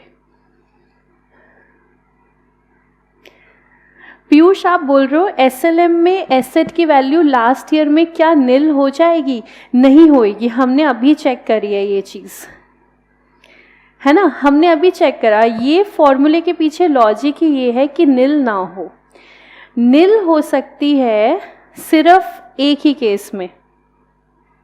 बताओ क्या आप लोग सब इसका आंसर दे सकते हो? पीयूष ने पूछा क्या ऐसा हो सकता है कि SLM डेप्रिसिएशन में यूजफुल लाइफ के एंड में एसेट की वैल्यू नील हो जाए? तो वैसे तो नील नहीं होगी, एक केस में नील हो सकती है। वेरी गुड, सबको समझ में आया। विधि, तरुण, गुरुसेवक, निकिता, सबको समझ में आया किस केस में हो सकती है, अगर हमारी स्क्रैप नील हो तो। अब अगर जेन्युइनली मेरे एसेट की स्क्रैप ही नहीं है तो बात खत्म हो गई, फिर वो नील होगी, अदरवाइज ऐसा नहीं होगा। ठीक है, तो पीयूष आपका आंसर तो पूरी क्लास ने दे दिया है। और बताइए, और देखिए आराम से, फिर हम और क्वेश्चंस की प्रैक्टिस करेंगे इसमें। हाँ साक्षी, अगर आप वो डेसिमल राउंड ऑफ करते हो तो आंसर कुछ और ही आता है। मैं आपको बता ही रही थी, थोड़ा डिफरेंस आएगा, कोई प्रॉब्लम नहीं है, आंसर आपका करेक्ट होगा।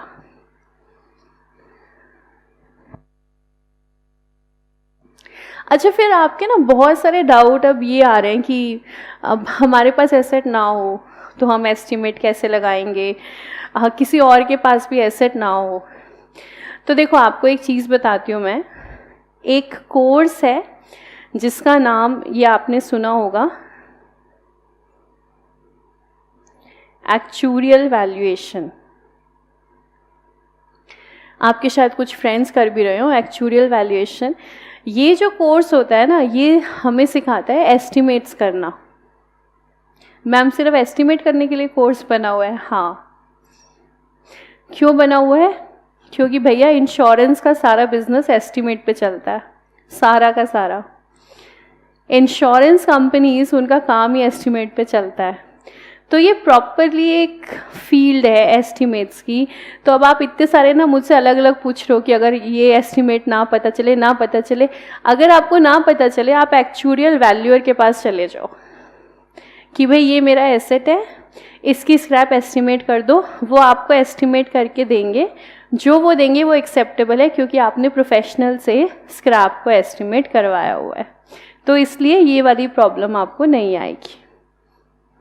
ठीक है, फिर चलिए आगे चलते हैं। अब नेक्स्ट एग्जाम्पल लिखते हैं।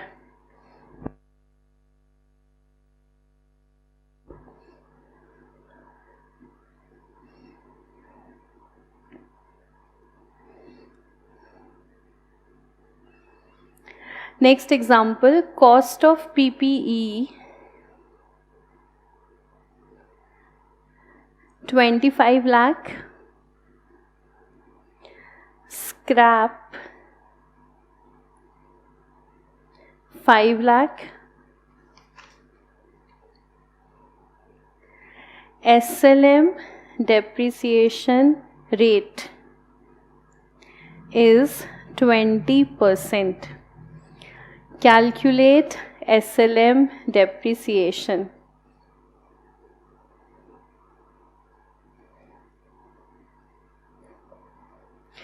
देखो जल्दी मत करना, अगर आपने गलत आंसर दिया मेरा दिल टूट जाएगा, दिल मत तोड़ना, ठीक है। आराम से आंसर निकालना, बिल्कुल सही आना चाहिए। SLM depreciation. अमन कह रही है 5 लाख, महक कह रही है 5 लाख, आयुष कह रहे हैं 5 लाख, हर्षित, उज्जवल, आकांक्षा, देवांशी, वंशिका, तृप्ति, प्रीति, सभी कह रहे हैं 5 लाख। मुझे इंतज़ार है और स्टूडेंट्स के आंसर्स का।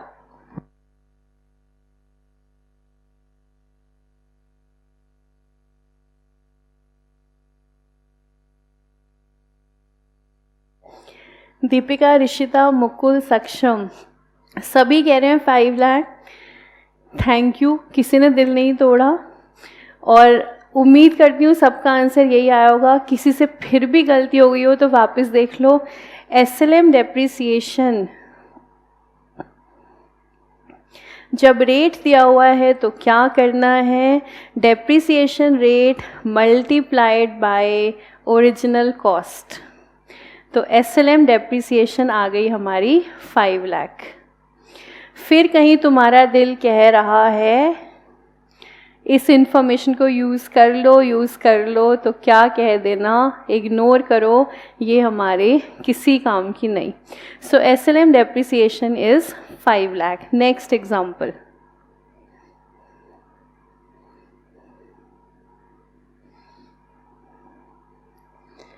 cost of the asset 25 lakh,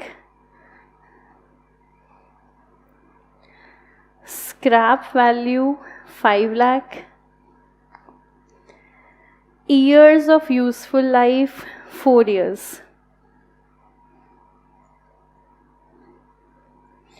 calculate SLM depreciation and SLM depreciation rate.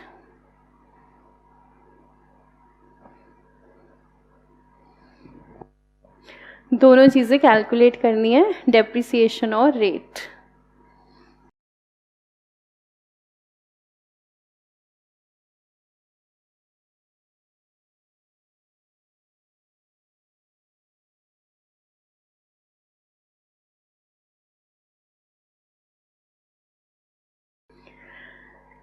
तो तरुण, महक, दोनों आंसर दे दीजिए, अमाउंट भी और रेट भी।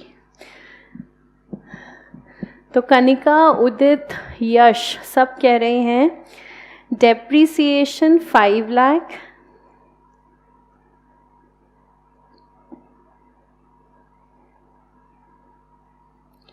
डेप्रिसिएशन 5 लाख कैसे निकालेंगे, 25 लाख माइनस 5 लाख अपॉन में 4 years, depreciation 5 lakh and depreciation rate.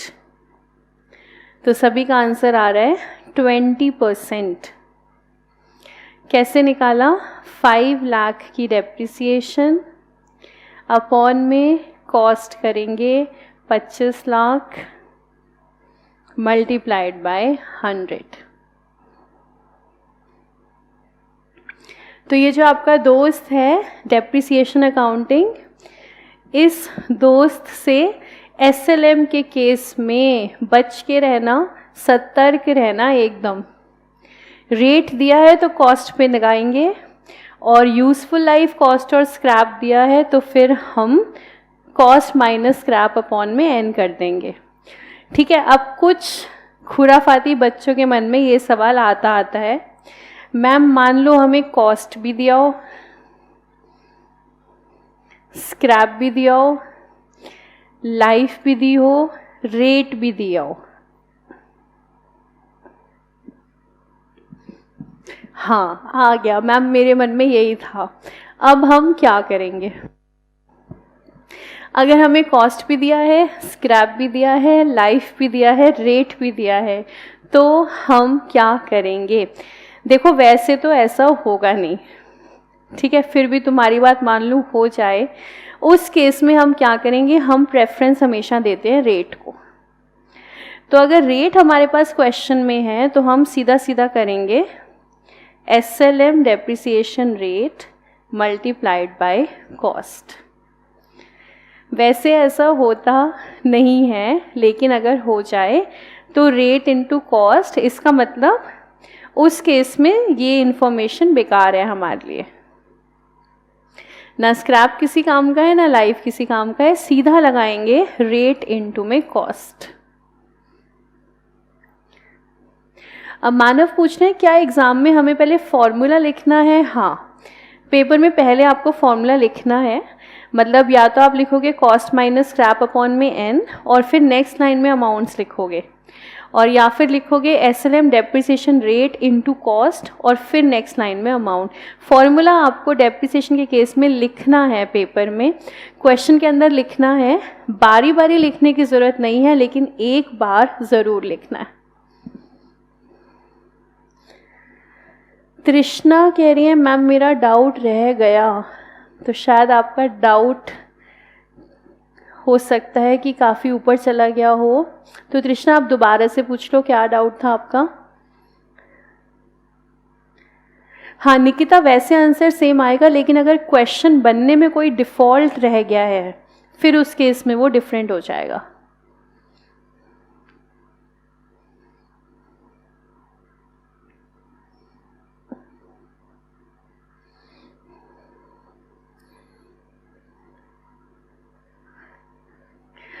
हाँ अमन, स्क्रैप का होना ज़रूरी नहीं है। अगर वाकई में किसी चीज़ की स्क्रैप नहीं है तो फिर हम उसको निल लेकर चलेंगे।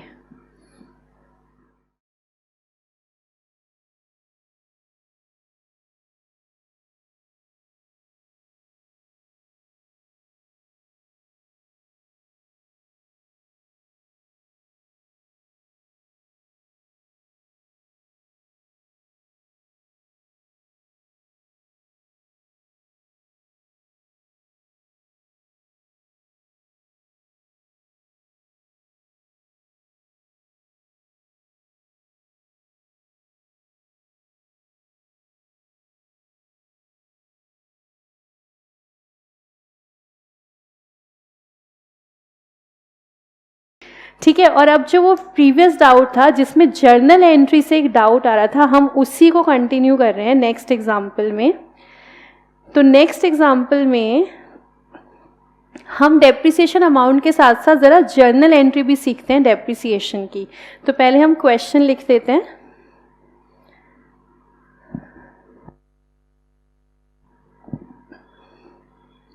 तो next example, ABC Limited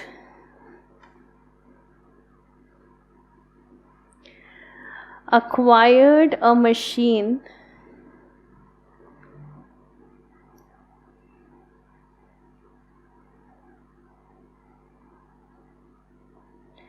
on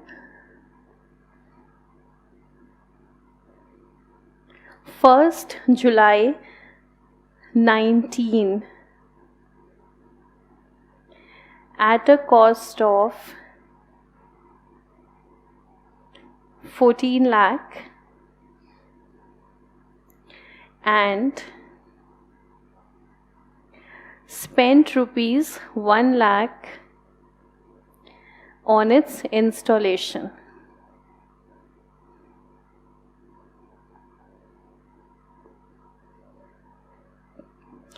तो अब ये जो अमाउंट आ रहा है इंस्टॉलेशन का, इसकी हमारे लिए रेलेवेंस क्या है, ये हमारे कॉस्ट में ऐड हो जाएगा। तो कॉस्ट को हम 14 लाख नहीं, कॉस्ट को हम क्या मानेंगे, 15 लाख रुपए। ठीक है, हाँ, जो आप सबने आंसर भी दिया, तो कॉस्ट हमारी हो जाएगी 15 लाख। आगे कंटिन्यू करते हैं।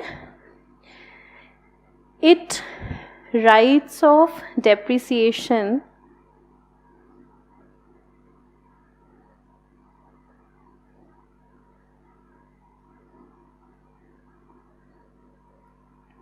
at 10% per annum on original cost.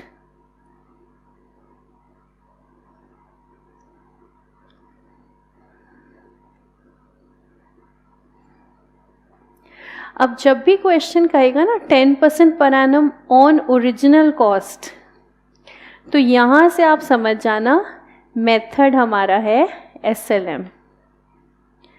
अगर यहीं पर लिख दिया होता ना शब्द 10% per annum on diminishing balance, या लिखा होता ऑन रिटर्न डाउन वैल्यू, तो वो हमारा दूसरा मेथड आ जाता WDV। जैसे लिखा है ओरिजिनल कॉस्ट तो समझ जाना SLM। और 10% पर एनम, एक चीज़ का ध्यान रखना, अकाउंट्स के अंदर ये जो पर एनम है ना, ये बाय डिफ़ॉल्ट है। तो अगर कहीं पर एनम नहीं भी लिखा तो भी हम क्या मान के चलेंगे, पर एनम वहाँ पर लिखा हुआ है। तो ये बाय डिफ़ॉल्ट हम अकाउंट्स में जितनी परसेंटेजेस यूज़ कर रहे हैं सबकी सब पर एनम है। उम्मीद करती हूँ आपको इसकी सिग्निफिकेंस पता ही होगी, आप सब मैथ्स के स्टूडेंट हो। ठीक है, तो क्वेश्चन कह रहा है डेप्रिसिएशन SLM का रेट है 10% on original cost. Next line, the books are closed on 31 December every year.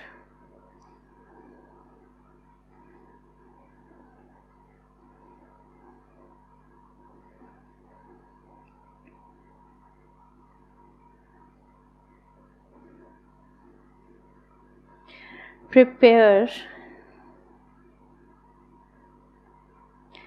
machinery account and depreciation account for 2019 and 2020.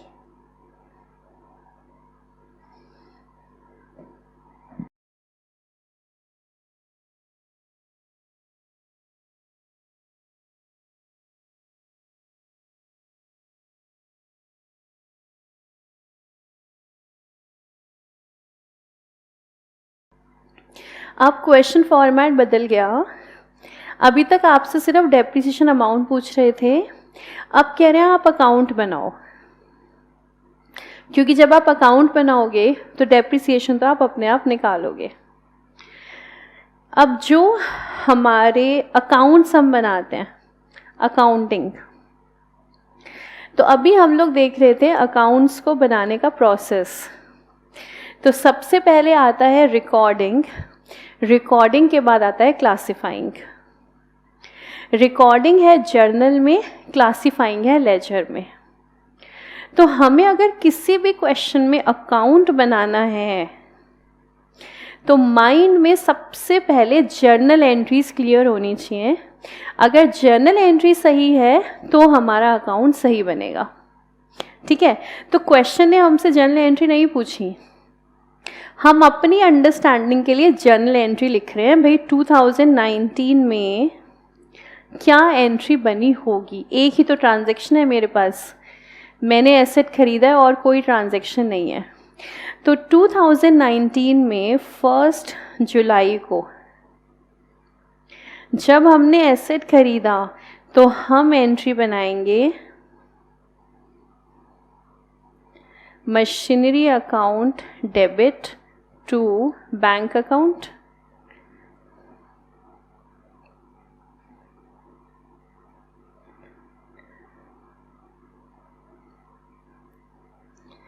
Amount हम कंबाइन कर सकते हैं 15 लाख, या फिर हम दो जर्नल एंट्री बना सकते हैं, machinery to bank 14 lakh, machinery to bank 1 lakh. दोनों में से कैसे भी कर लो, आंसर आपका गलत नहीं होगा।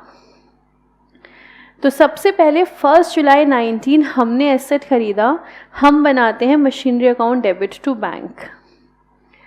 उसके बाद अगली डेट आती है ईयर एंड 31 दिसंबर। हम डेप्रिसिएशन किताबों में इसी दिन लगाते हैं, ना इससे पहले ना इससे बाद में। सारी डेप्रिसिएशन बुक्स ऑफ अकाउंट्स के अंदर लास्ट डे लगती हैं। तो 31 दिसंबर को डेप्रिसिएशन चार्ज करनी है, एंट्री बनेगी depreciation account debit to machinery account.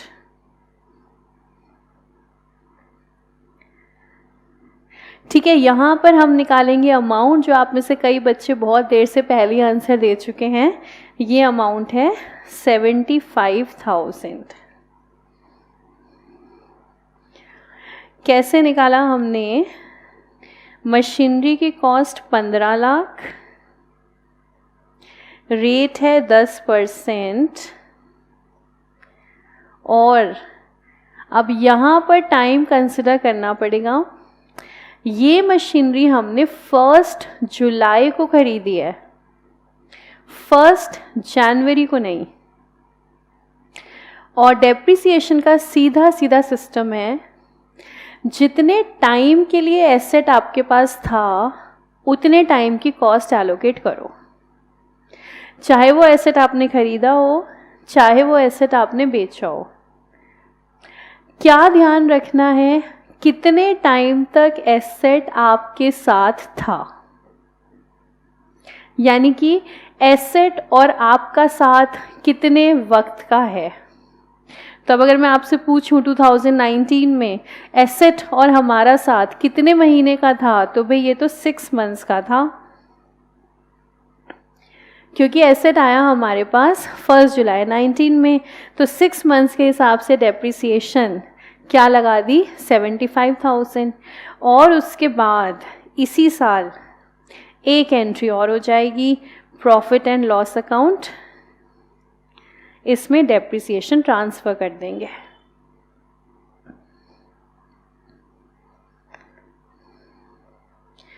P&L to depreciation 75,000। तो फिक्स्ड एसेट के ट्रांजैक्शन से रिलेटेड, PPE के ट्रांजैक्शन से रिलेटेड ये एंट्रीज हमारे पास रहेंगी। फिर चले अगला साल, 2 सालों के अकाउंट बनाने। 2020 में एसेट तो हमने खरीदा नहीं है, तो सीधा सीधा 31 दिसंबर 2 एंट्री होनी है, depreciation to machinery, depreciation amount क्या सेम आएगा 75,000? नहीं, क्योंकि अब 2020 में एसेट का और मेरा साथ कितना था? तो भाई हमारा साथ था पूरे 1 साल का। हम पूरे 1 साल एक दूसरे के साथ थे, तो हम डेप्रिसिएशन लगाएंगे 15 लाख इंटू में 10% फुल ईयर, तो 1,50,000।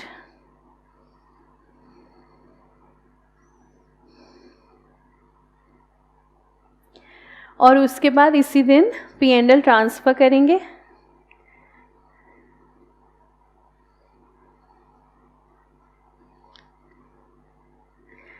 P&L account debit to depreciation 1,50,000।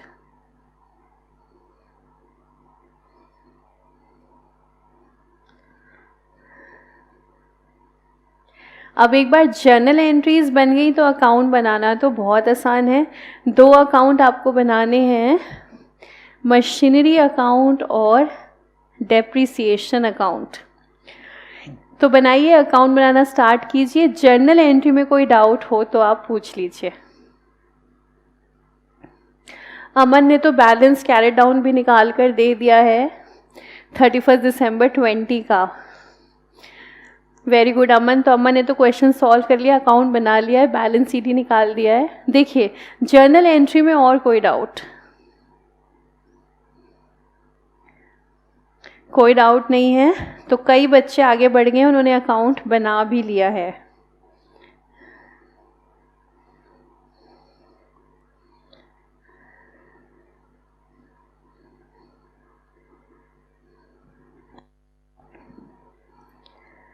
तो मशीनरी अकाउंट बनाया हमने।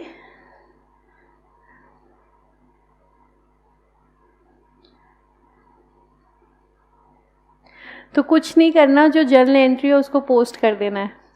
तो मशीनरी अकाउंट टू बैंक, ये एंट्री हमारी हो रही है 1 जुलाई 2019।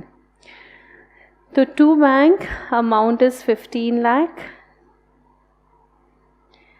और उसके बाद 31 दिसंबर बाय डेप्रिसिएशन 75,000, और ईयर क्लोज हो गया। अकाउंट को क्लोज कर देते हैं।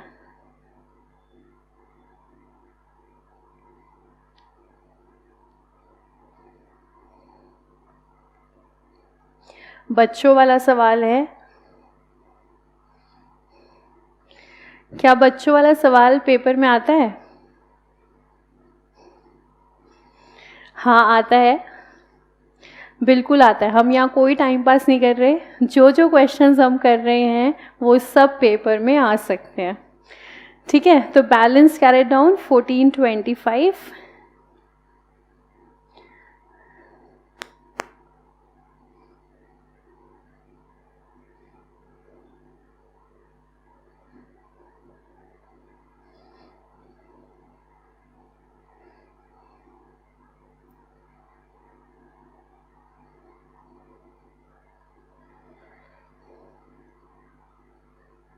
और फिर ईयर एंड बाय डेप्रिसिएशन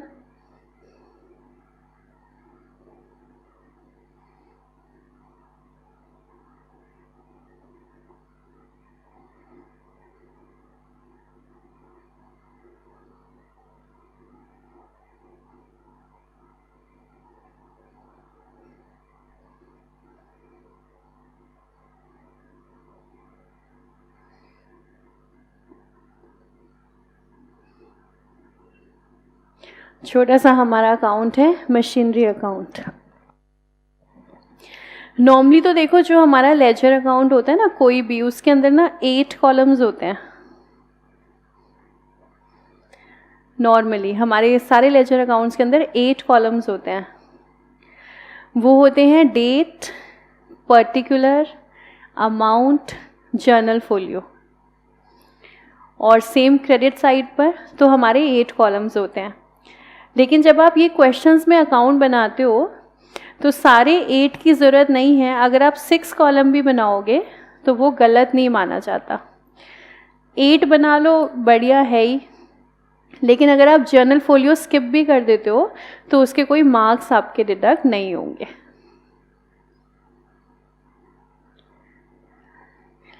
फिर इसके बाद बनाएंगे डेप्रिसिएशन अकाउंट।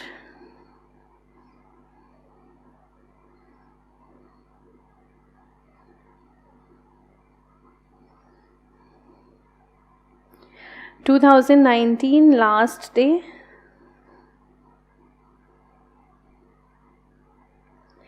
एंट्री डाली हमने डेप्रिसिएशन टू एसेट,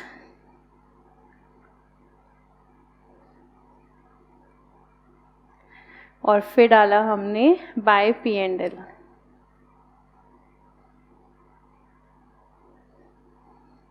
तो बैलेंस कैरेट डाउन इस अकाउंट में नहीं आता।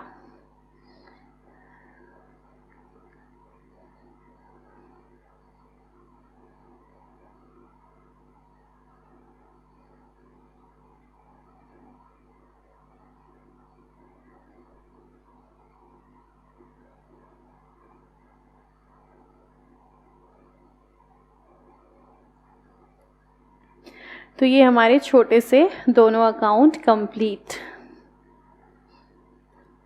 निकिता एक क्वेश्चन पूछ रही है, ध्यान दीजिएगा सभी। निकिता क्वेश्चन पूछ रही है, will the depreciation be charged even if we do not use it in a particular year?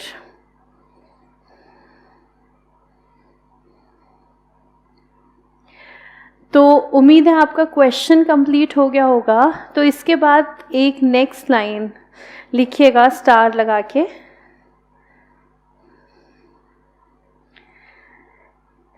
Depreciation is charged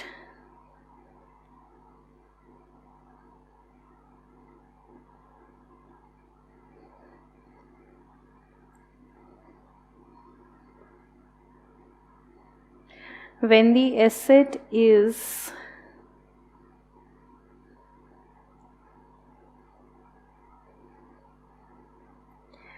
available for use.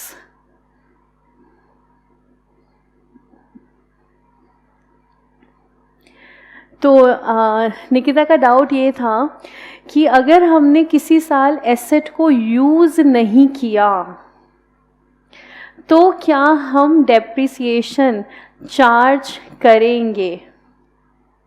So accounting standard 10 says आपके एसेट के ऊपर डेप्रिसिएशन चार्ज करना उस दिन से स्टार्ट हो जाएगा when it is available for use. आप यूज़ करो या ना करो, doesn't matter. If it is available for use, available for use का क्या मतलब हुआ?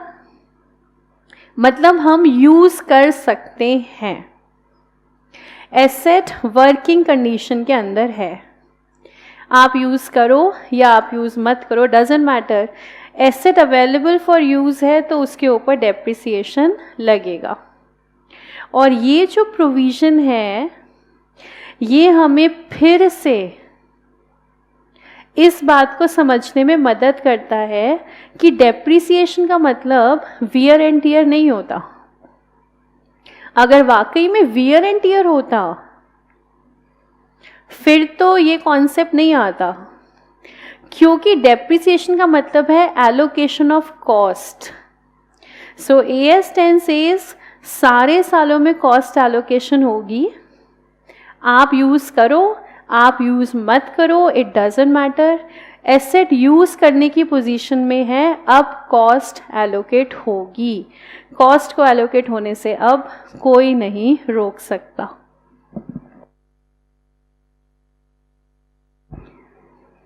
हाँ जी गुरु सेवक, अगर हमने एसेट परचेज किया है, परचेज के बाद अगर कुछ उसमें इंस्टॉलेशन होना है वो सब हमने करा लिया, if it is available for use तो हम डेप्रिसिएशन चार्ज करेंगे। मान लो ऐसा हो जाए आपने एसेट परचेज किया, परचेज करके वो रखा हुआ है, आपने अभी उसको खोला तक नहीं है, फिर हम बोलते हैं अवेलेबल फॉर यूज़ नहीं है, फिर हम डेप्रिसिएशन चार्ज नहीं करेंगे। लेकिन जैसे ही अवेलेबल फॉर यूज़ हुआ वैसे ही डेप्रिसिएशन चार्ज हो जाएगा। आकांक्षा, एसेट खराब हो जाएगा तो डेप्रिसिएशन पे कोई इम्पैक्ट नहीं आएगा, हम लोग रिपेयर्स करवाएंगे, है ना। एसेट अगर खराब होगा तो हम रिपेयर्स कराएंगे, फिर हम रिपेयर्स का नेचर देखेंगे। अगर वो रिपेयर्स रेवेन्यू नेचर की हैं तो डेप्रिसिएशन पे कोई इम्पैक्ट नहीं पड़ेगा, और वो जो पर्टिकुलर ईयर है उस साल में डेप्रिसिएशन के साथ साथ रिपेयर्स भी आ जाएंगे P&L में, ठीक है। और अगर वो रिपेयर्स कैपिटल नेचर की हैं तो हम क्या करेंगे, एसेट की जो बुक वैल्यू आ रही होगी उसके अंदर हम उन रिपेयर्स को ऐड कर देंगे, एसेट की नई वैल्यू निकालेंगे, उस पर नया डेप्रिसिएशन अमाउंट डालेंगे और फिर हम डेप्रिसिएशन चार्ज करेंगे। आपको जानकर खुशी होगी, ये पोर्शन भी हमारे कोर्स में है, हम ये करेंगे नेक्स्ट टू नेक्स्ट क्लास में, ठीक है। तो चलिए आज की क्लास फिर यहीं तक। आज हमने SLM मेथड सीखा है, कल की क्लास में हम लोग स्टार्ट करेंगे रिटर्न डाउन वैल्यू मेथड, ठीक है। तो कल फिर मुलाकात करेंगे आपसे। Thank you so much and keep smiling.